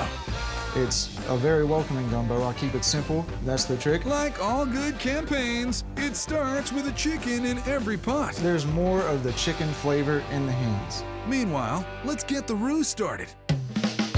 Butter makes me very happy. Yeah, butter is one of my favorite ingredients. A sprinkle of flour, ever so slowly. If you cook a gumbo too quickly, you're not going to get the full effect of the flavors. The darker the roux, the more intense the flavor is. A bit of cayenne and black pepper. Would you call this a spicy gumbo? No, I wouldn't consider it spicy. Mine is just enough to give it the actual flavor. Then green bell peppers, yellow onion, and minced garlic. In every Cajun dish, you're going to have bell peppers and onions. Now, garlic is from my Italian heritage. That's the whole point of Maglio's. Spicy andouille sausage gets a little chop and sizzle and plays Marco Polo with our hen. The andouille sausage will give it the pork flavor as well as all the seasonings that are in the sausage and all that greasy deliciousness. The roux is going to thicken it, but it's also going to add all the flavors from the bell peppers and onions and all the seasonings. Add some rice, and I'm calling it. That is a gumbo. C'est bon. Maglio's Gumbo, Creole country at its finest. Yeah, I'm pretty excited right now. I'm from like the deep south, so gumbo is like our all the time like staple. I'll judge it pretty hard. It's good. Oh yeah. Yeah, the roux is nice and dark. That's where your flavor comes from. The chicken and the sausage play off each other because the sausage is a little bit spicier and the chicken's a little bit more mild. Spice isn't the first thing that hits you. It hits you afterwards. And that's what you kind of want in a gumbo. You don't want it to overpower you. It's really good. To say that kind of means a lot in Louisiana. For a country classic with continental flair, check out Maglio's Shrimp and Grits. You don't want a boring bowl of just grits with shrimp on top of it. And au gratin is going to give it that complexity. Brad's au gratin sauce starts with the Trinity added to a buttery chicken broth, then reduced with white wine. You just want all the aromatics that go into the wine that adds to the au gratin sauce. Savory spices, milk, a secret cheese blend, and our roux make up this sauce's get-rich slow scheme. So the cheese is melting, your roux's mixing up. Yeah, it's ready to go. What sets your grits apart? I am not a fan of grits, and I never was growing up, so I made it the way that I would want to eat it. I made these into a creamy garlic and cheddar cheese grit. There's nothing not good in that sentence. Just keep stirring it until it gets creamy. Some tangy cheddar cheese, and are we there yet? That's it, it's good to go. Better saute some fresh Gulf shrimp first. Star ingredient, here we go. Grits plus au gratin sauce plus shrimp equals down-home dining heaven. This is country comfort cooking with an Italian accent. Seriously good shrimp. It is really good. The grits are done perfectly. It's at that perfect consistency, that perfect mixture where it's not really cheesy. It's just a really good blend. Kind of like a risotto, that it has that creaminess of a risotto. Yeah. And the cream sauce over the grits, just amazing. This is just butter, cheese, perfection. Stop by Maglio's Riverfront Restaurant. You hear? Nothing's better than a big bowl of gumbo. Here's to Louisiana. Woo!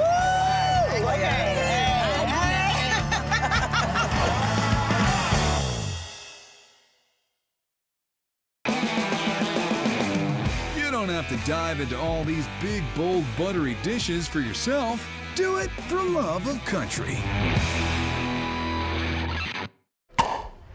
Super stuffed sandwiches that exceed maximum meat capacity. Nachos beyond belief. Savory dippers Sam Adams never imagined. Oh my God. Wow. Brilliant. As the craft beer scene continues to blow up, the menus at our favorite brew pubs are keeping pace. Wow. Flavorful, rich, and spicy. So creamy. Beer has gone from frosty sidekick to key ingredient. There's beer in this, there's beer in that, there's beer everywhere. Everything uses beer in the recipes. Very good combination. People seem to like it. Let's brew and chew in food paradise. Y'all probably know by now that Nashville is a beer-drinking, music-loving party town. Just ask the folks at Tennessee Brew Works. This is why I try to come at least once a day. Once a day? Sometimes I come twice. You really come 2 times a day? Only if I have the money. Those with an interest in the brewing process can watch the magic happen through the taproom glass. But behind the kitchen doors, it's all about beer plus food. With craft beer, you have IPAs, you have wit beers, you have stouts, you have so many different possibilities for the palate for the chef to pair against their food. And we're coming for the wine drinkers. Gauntlet thrown. But it's not just what goes next to the plate that matters. All our sauces, all our condiments, our bread, everything uses beer in the recipes. We don't ever cook with water. Everything's beer. The menu item that showcases their dedication to drinky dishes best is the 5-beer burger. We take all of our headliner beers and put it in one sandwich. That requires a lot of legwork. We're gonna make ketchup from scratch today, and there's a lot going on. Start with the aromatics to get them kind of sauteing. Gochujang chili paste packs a little punch before the San Marzano tomatoes go in, and Jay cooks all that down for 90 minutes. What we have here is some sweet basil that we're just gonna add right to the ketchup, and it's a lot of it. Our last ingredient is this basil ryman, which is a saison we brew here. It's been brewed with sweet and Thai basil. It just kind of culminates into like a spicy, rich tomato ketchup that you'll never try anywhere else. It gets chilled, then pureed, while Jay adds beer number 2 to some onions. This is our Country Roots Sweet Potato Stout. We love to add this beer to our caramelized onions, just give them another like chocolate, coffee note, really complex flavors. Beer 3 is a red IPA that he steeps cucumber slices in overnight to create cutaway pickles. And beer number 4 is the designated driver of their comeback sauce. The Southern Wit is a Belgian white beer. It's brewed with orange zest, chamomile, coriander. It's a nice light beer. He mixes those floral notes with more chili paste, mayo, and brown sugar. That's a comeback sauce. Let's meet the meat. It's a short rib and chuck blend. We're just gonna get a little salt and pepper going on it, and it goes right on the flat side. A slice each of American and white cheddar cheese and a pile up of the stout onions go on the patty. But wait, where's that fifth beer? This is the bun we use. It's a brioche bun, but it's got a secret weapon too. Our extra easy.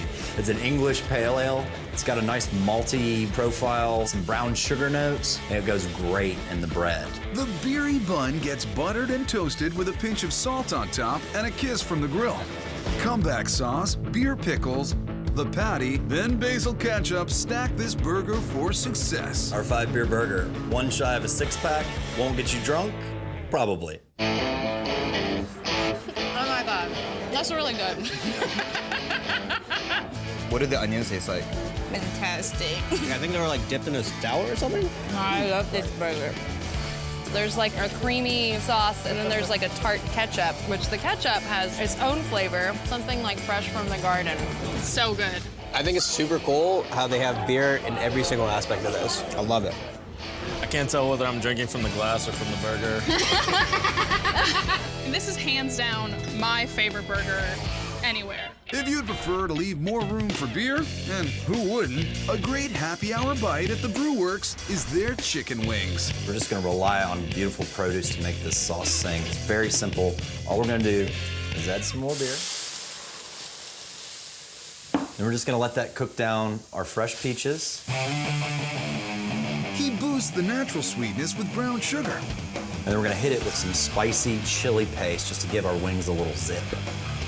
The wings are cured overnight in a brown sugar and kosher salt dry mix. Once rinsed, they're confit. We're gonna cover them in melted bacon fat.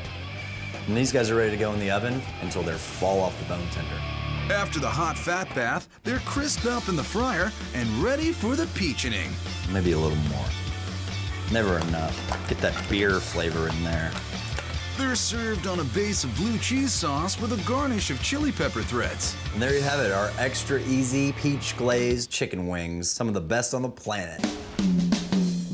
You know, it's not really that spicy, but that flavor is phenomenal. Yeah. I'm an IPA fanatic. This is definitely my style. Yeah. That's the best chicken I've ever had. For finger-licking good food and even better beer, Nashville turns to Tennessee Brew Works. I told you this place is awesome. Since the era of Prohibition, Chicago has had a long dysfunctional relationship with alcohol laws. So, is it really fair to call the Windy City a beer town? Is Chicago a beer town? What kind of question is that? Of course it is. One of those new brew kids on the block is Old Irving Brewing, named for the North Side neighborhood they call home. Turns out Chicago is the perfect place for brewing beer. Chicago has beautiful water. It's all coming from Lake Michigan. It's the perfect brewing water. Well-made beer deserves well-crafted food, and Old Irving is all about shipping the right brew with the right chew. We go through trainings and food pairings so they can, at the table, make decisions for you about food and beer pairings. We take these things that are recognizable that you would find in other brew pubs, but we like to take it up a notch. One perfect example of that notch above menu is the wood-fired porchetta sandwich. Stoking the flames in the kitchen is Chef Brandon Robinson. Porchetta is a pork loin wrapped inside of a pork belly. The fat from the pork belly inside of the pork loin makes it really tasty. The jelly in this belly roll is sweet and smoky paprika, toasted fennel, and a light dusting of salt. Roll, roll, roll your pork. We don't even cook it all the way through. We keep it rare so that when we heat it back up, it still stays nice and moist. I'll make it look nice at the end, I promise. Brandon gets some onions grilling over the flames and blends together a simple garlic aioli. Tastes really good. The lemon definitely comes through, helps brighten it up. The biggest challenge we have here is not getting burned from the transfer of the onions to the bowl. The onions have a nice char to them already. What we're gonna add to them is some spices. We have saba, which is a grapeseed musk, toasted ground fennel, toasted ground juniper, the nice smokiness to this, and with the porchetta, the meaty flavor, the fattiness, it's gonna really add smoky flavor to this. The porchetta is sliced super thin and gets its own smoke coating from the wood-fired grill. We use oak and hickory wood here. Makes a very unique flavor, that's for sure. I love this thing. If I could take this thing home, I would. Cook with it every night. The The garlicky spread goes on both sides of the toasted bun, with all our smoky fixings, plus roasted tomato and a green olive salsa verde. Old Irving Brewing, porchetta sandwich. It's a pork revolution for your mouth.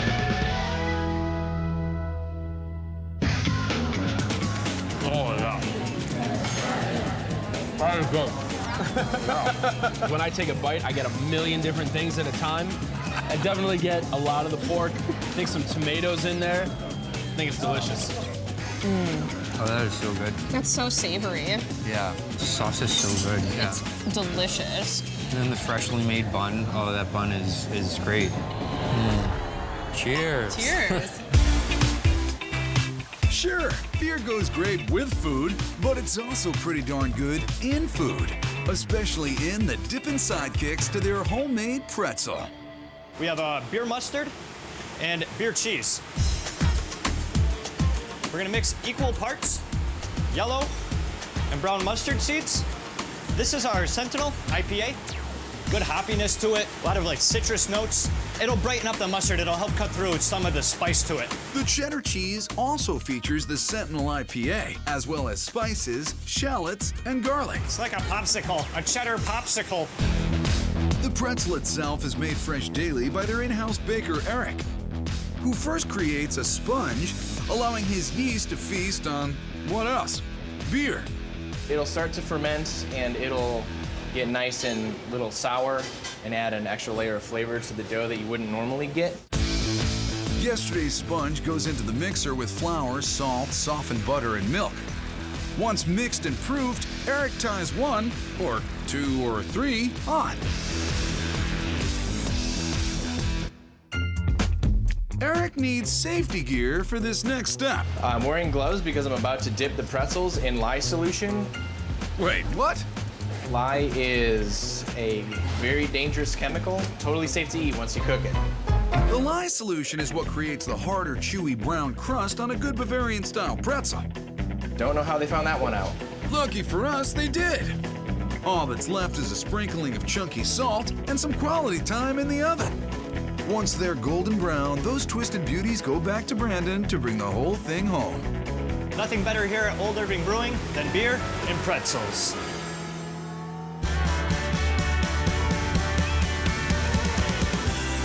Looks fantastic. Yeah, this looks incredible. Anytime I see a big bowl of cheese in front of me, I'm excited. You can really get some beer flavor in there. It's really complex. There are a lot of flavors. It's delicious.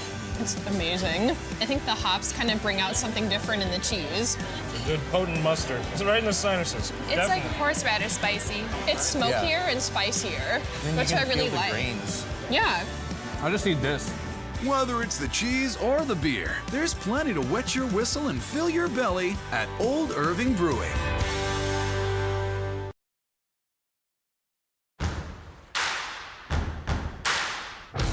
The civic identity of Milwaukee is bathed in glorious beer.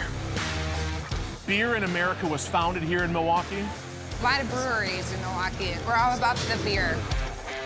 Honoring and expanding Brewtown's hoppy traditions are the kids at Good City Brewing. Good City understands what Milwaukee and beer mean. You know, Milwaukee has this rich brewing heritage. We're standing on the shoulders of giants. We intentionally try to create an environment that's focused on beer, food, and conversation. Good City pops the keg on traditional pub grub. Even in Wisconsin, we don't always eat fried food.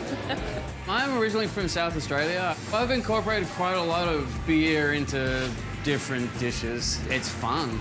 Our beer-fortified fun begins with the oh-so-tender beer-braised pork shoulder. Chef Guy sears a trimmed and salted pork shoulder. The fats are going to start cooking down, the flavors are going to intensify. The salt is really going to incorporate into the crust on the outside of the meat. He makes sure no tasty tidbit gets left behind. It's the proteins that are caramelized to the bottom of this saute pan. All that stuff is flavor. I want to pull all of that out of there and get it into my braising liquid. Onions, carrots, and celery, and garlic expand the sensory pleasures. We're going to take our magic ingredient, which is the beer. This one's a session ale. It's one that we make in-house called Dapper. It's got a great malty profile to it. The malts are really going to give us a lot of flavor, and the sugars are fantastic. Not taking any flavor chances, he adds chicken stock, fresh herbs, and aromatics. And into the oven we go. You won't need a knife to eat this. A fork will just cut straight through it. In a few hours, it's fork ready. Next, braised fingerling potatoes sidle up for a saute. We're just going to sear them, get a nice bit of color, caramelize the outside of them. They're smothered in a sauce of mayo, beer-friendly Dijon, and whole grain mustard and garlic. Just like a warm potato salad, mustard and potatoes. It's such a classic combination of flavors. Rounding out this well-balanced plate, sauteed green beans and roasted cashews. Good City beer braised pork shoulder. Even the pork gets drunk here. Unbelievable. I don't know how this gets so tender. It's such a big piece of meat. It's delicious. There's a sweetness to the pork that kind of pairs really well with the beer. The potatoes have like a mustard flavor of some sort. Mustard and beer are always good together. I don't need a knife, but I'm on a first date, so I feel like I should be proper and use a knife. Like a combination of mayonnaise sauce on the potato and a gravy sauce. Very good combination. It's so nice to have a meal at a brewery with actual vegetables. That was just fantastic. For more traditional brew pub fare, pull up a stool next to Good City Brewing's Brat. This town has always had beer. It's always had brats. The two go so well together, why not cook your brats in beer? Which nectar of the gods will you braise with here? We've got a Good City Pilsner. The malts are really forward on this. This is gonna get these sausages nice and tipsy. And then we're gonna bring it up almost to a boil and then just simmer it until we have a fully cooked bratwurst. And we're just gonna get some color on it and just give it a little bit of extra smoky flavor off the char grill. Meanwhile, butter for that brat bun gets melted into what else? More tasty brew. Butter and beer mixed together, absolutely delicious. A Bavarian-style pretzel bun is our beer butter beneficiary. And you gotta have peppers and onions. We're gonna season them with a little bit of pureed garlic and salt, just bring the flavor out. It's complemented by the perfect condiment, house-made pickled jalapeno yellow mustard. Beer braised brat at Good City Brewing, it doesn't get any better than that. I want to talk to it. I want to write it a letter. I want to paint. I want to sculpt. And I want to talk to America with brat in my mouth. I'm going to right now. The toppings, they just really jump at you. It's a very flavorful brat. It's mustardy. It's cooked great. You taste the beer. Rather than talk, I'd like to just go in again. It's very tender. It's got great flavor. I don't know what's on the outside of it. I'm guessing beer? That's why it's so good. There's beer in it. What makes this is a buttered pretzel bun. You bite into this sucker and your mouth erupts. For a Milwaukee-fied meal that will make you dance, grab a cold one at Good City Brewing. There's beer in this. There's beer in that. It's like the circle of life.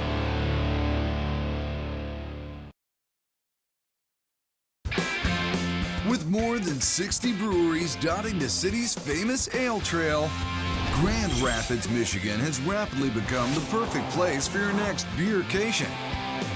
Welcome to Beer City.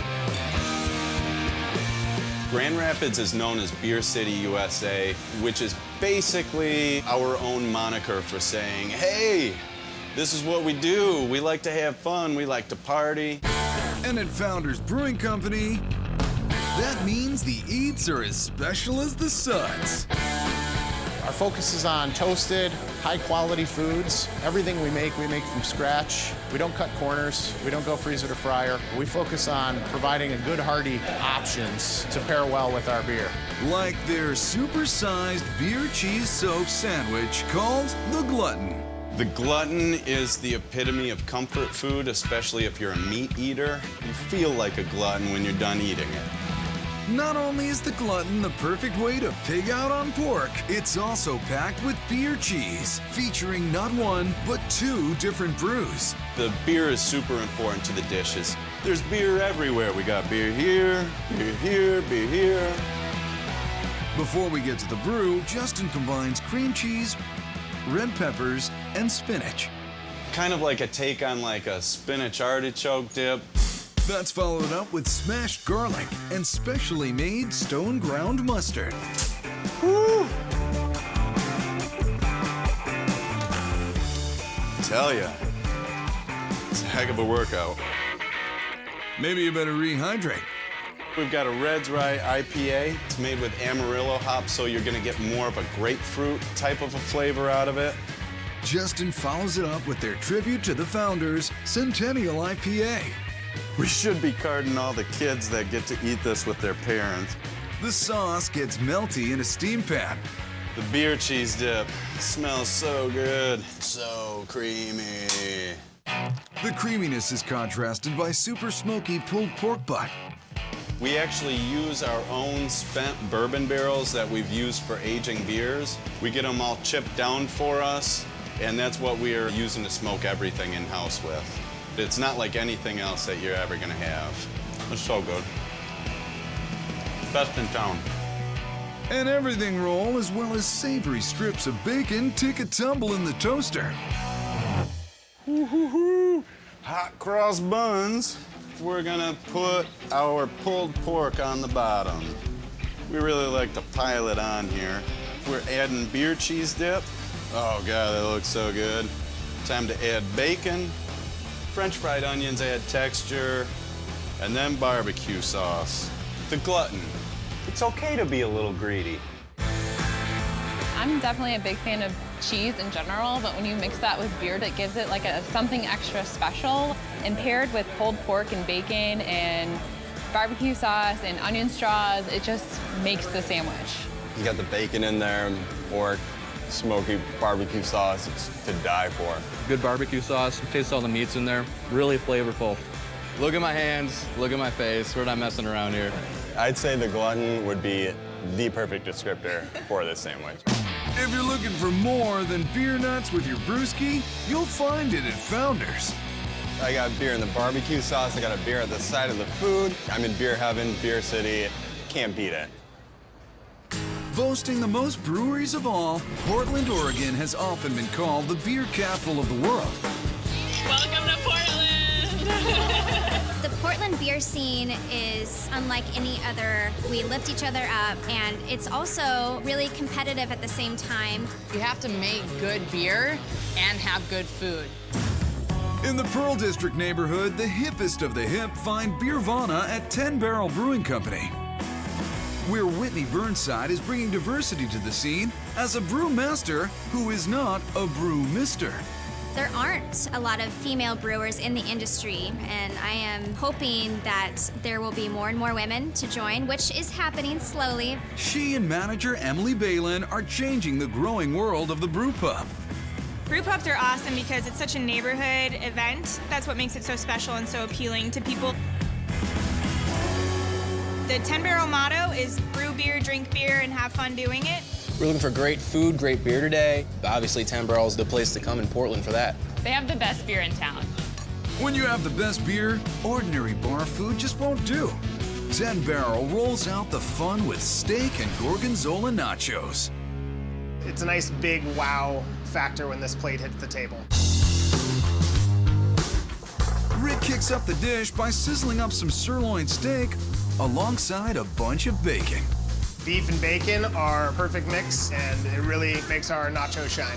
Everyone takes a shine to 10 Barrel's cheese sauce. After sautéing some onions and adding plenty of seasoning, Chef strikes it rich. Heavy cream, this is what's gonna create the body for this cheese sauce. Really gonna keep it nice and rich and very luscious. He multiplies that base of cheese to the power of cheese. Pepper Jack takes the lead, followed by yellow and white cheddar. Adds a little bit more sharpness to it. Then shredded Parmesan. This adds a nice salty component to the dish.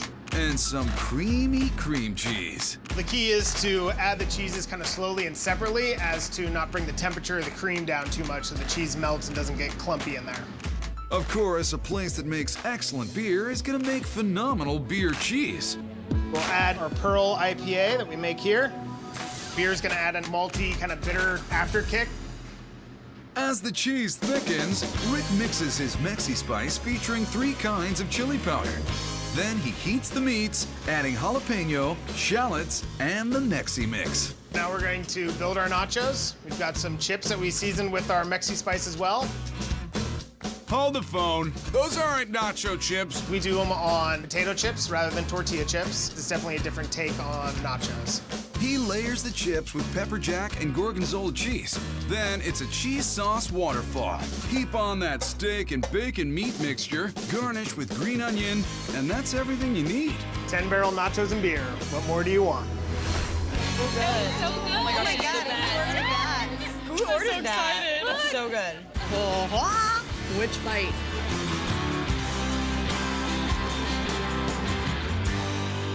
Gooey cheese, the onions, nice jalapeno pepper, just really goes well with everything. It's spicy, it's crunchy from the chips, the bacon, the beef. There's just a lot of complexity to the flavor. The chips retain this crunch throughout all the cheese sauce on it. It's delicious. What better bar food than great nachos? Yeah. It's so good I can't have just one. With delicious dishes that go with any of their brews, it's more about sharing than pairing. You can get a deli sandwich for the whole table with 10 barrels pastrami fries. It's kind of a cross between a pastrami sandwich and a poutine dish. For a keen mustard, chef mixes together yellow and Dijon and adds a dash of horseradish. Then we're gonna season it with some ground caraway seed, and this brings the rye flavor into it as a rye bread on a pastrami sandwich. He finishes with that 10-barrel treasure, the Pearl IPA. Then onto a high pile of fries goes the cheese of choice. Swiss Gruyere component that is typical in a pastrami sandwich. He pours on even more flavor with their rich, creamy cheese sauce, then adds plenty of hot pastrami. Pile that on top, peppery coriander smoky flavor. Then we're gonna add our rye IPA mustard, dill pickles chopped up. Our take on a pastrami sandwich in fry form here at 10-Barrel Brewing. Oh my God, oh my God, I'm going for it. Oh my God. It makes my stomach feel happy. It's good stuff. This is what I moved to Portland for, right? And the beer cleanses your palate like a dream. You can switch back and forth. Between elevated nachos and inspired fries, 10-Barrel Brewing keeps Portland weird while it keeps Portland beard. Cheers to beer.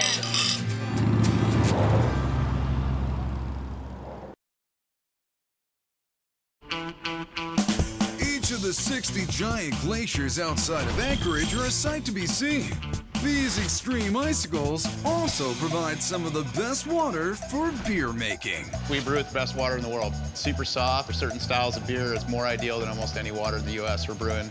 That's a daring declaration, but for the past 2 decades, the Midnight Sun Brewing Company has been shining the late-night light on bold beers and fabulous food.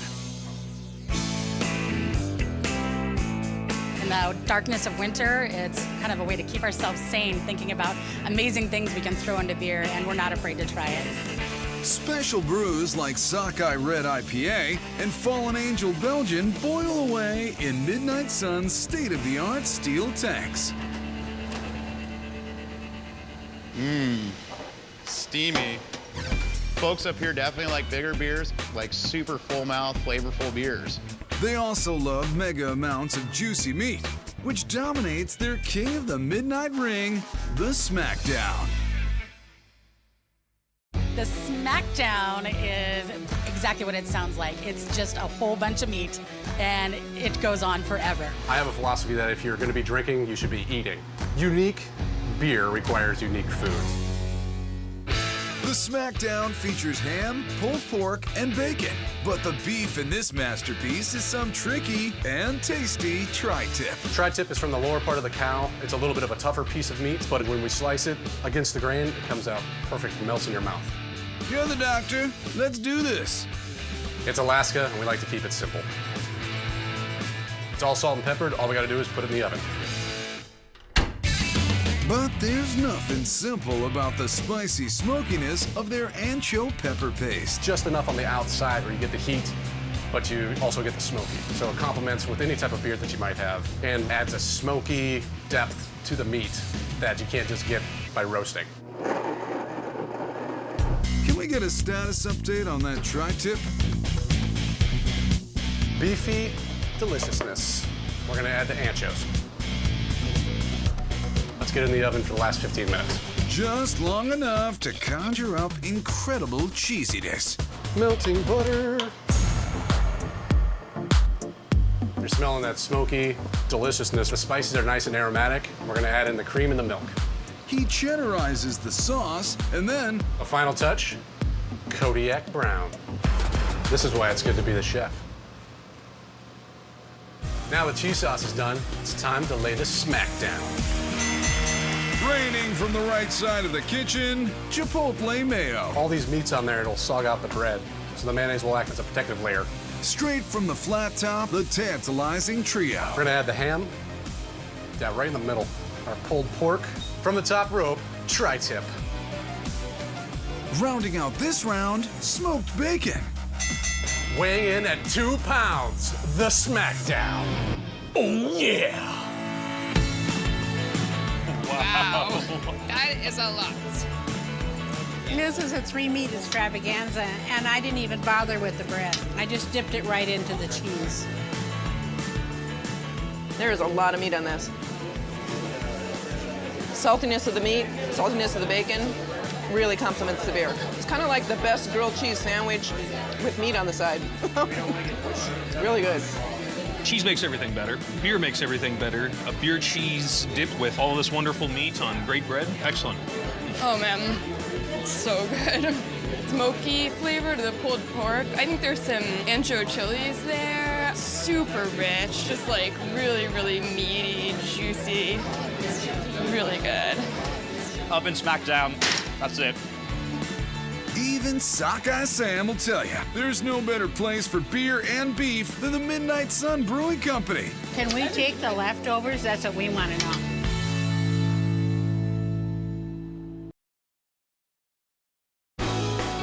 Los Angeles is a city of cars, stars, and more than 18,000 bars. But for a brewpendous treat, take the 20-minute drive out to Agora and Ladyface Ale House and Brasserie. There's always amazing food, and the environment is great. It's amazing to have a place that has such great food and such great beer.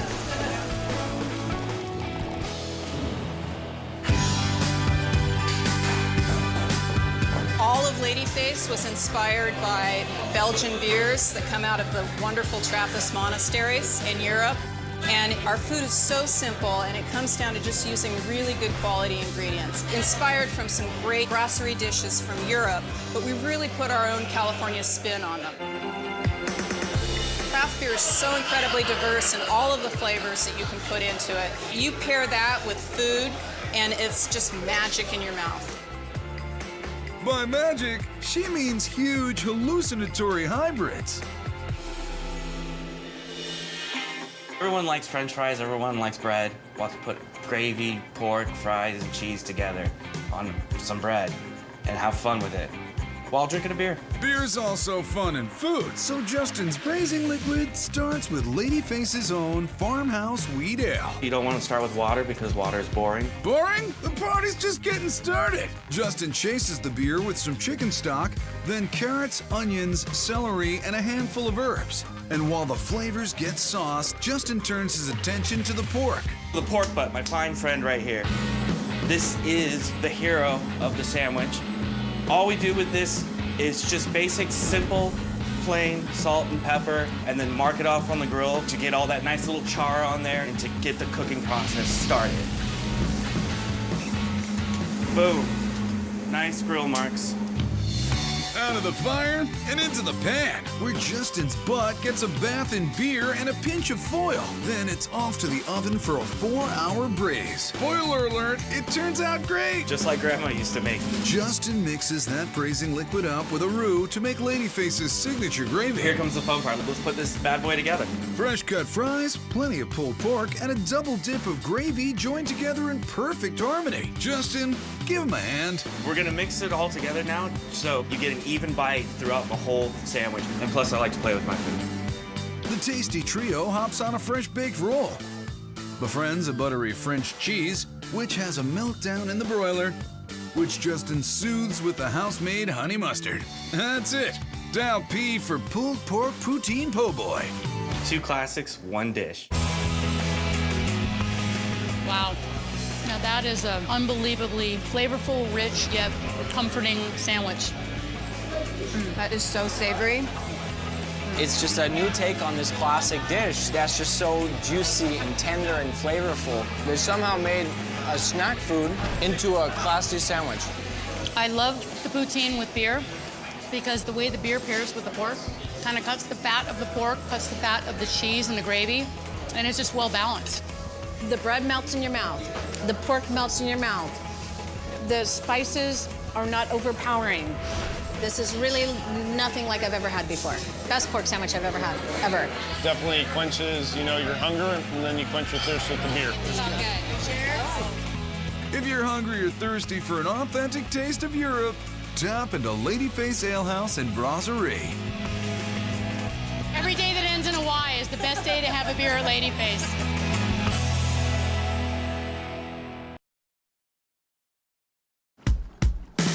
Tapping into San Diego's enormous beer scene means being super serious about having fun. And the secret to SD's vibrant brouhaha is because we have a great scientific community and we have a really great chill-out community. Great food started to follow because you can't have just great beer without great food. Drinking awesome beer, eating amazing food, you just want to do them both together all the time. The place to do that is Tiger Tiger. Really, Tiger Tiger should be on anybody's list of traveling to San Diego. It's perfect. Spot on. Perfect. Showcasing their perfection is the pork belly banh mi. The pork belly banh mi is a really good pairing with all of our beers because it's spicy, it's salty, it's fatty, it's everything you want once you're drinking a cold beer. It starts with Tiger Tiger's house-made version of a Chinese 5-spice, with added salt to pull that flavor into the pork. We take the 5-spice blend and we sprinkle it onto the belly. Then we'll flip it and put the same spice on the other side. Then we put on the hoisin sauce and really rub in the spices. After a sweet and thorough rub down, it's into Tiger Tiger's burning bright oven. We use oak from a local wood supplier. It imparts a really nice smoky flavor to the pork. Sam sends up more smoke signals with his chipotle aioli. We get a little bit of a smoky flavor from the wood oven, but the smoke from the chipotles really helps to tie everything together. He adds smoked paprika to salt, pepper, and garlic, emulsifies with egg yolks and mustard, then liquefies with lemon juice and oil. Okay, it looks like it's thickened up enough for us. Let's see what it tastes like. Yeah, that's the perfect complement to our sandwich. Speaking of that sandwich, don't forget the meat. Smelling good, let's see if the pork belly's ready. Once it's done, you can tell because the knife goes through super easily. After portioning the pork, chef gives it the one true test. Brilliant.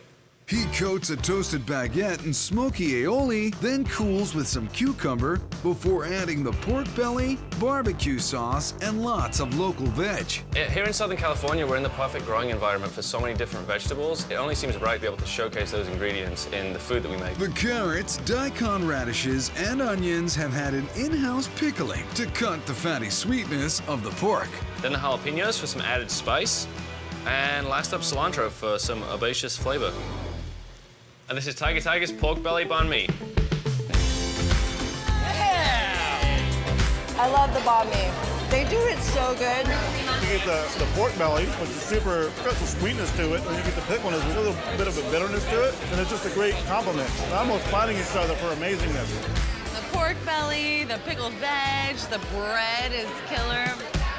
The fact that it's made with a level of artisanship that you maybe wouldn't find at your average sandwich shop really sets it apart. That crispy bread with the chewy inside, tender, Asian spiced pork. Oh, you're gonna love this. Is it good? Oh my God. Is it good or is it good? It's really good. I mean, really good flavor. All the vegetables and the fatty pork, they come together, pair really well with the beer. For true taste bud poetry, try Tiger Tiger's San Diego clam chowder. We use Venus clams, which come from Baja, California. That sets us apart from a lot of other restaurants. They're a pretty local product and they're super tasty.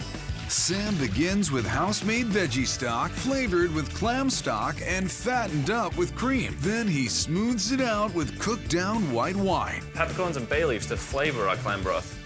That flavor builds as the broth simmers down.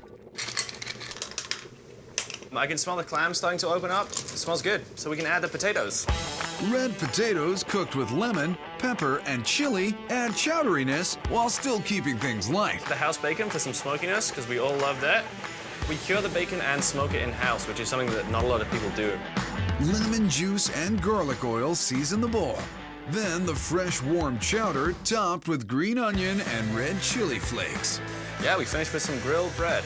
Tiger clam chowder, San Diego style. Being in San Diego, we have a lot of seafood here, so we see clam chowder, but this is California-based in that it's not super thick and really, really creamy. It's just light and then really, really delicious. Yeah, that's pretty amazing. That bacon really, who doesn't love bacon? I mean, that's the go-to. This is legit clam chowder. This is completely unique. You can taste every ingredient. It's delicious. So I used to be a New England guy before this, but this is the stuff right here. Thick clams, bacon, bread, made in-house, local ingredients. This is exactly what you want. In the craft brew jungle, Tiger has earned its stripes thanks to fresh food, brilliant beer, and a formula for fun. Drink more, eat more. It's just a back and forth thing. I can do it all night. Raise a pint to everyone. Bring a new chew ingenuity to your favorite brew pub.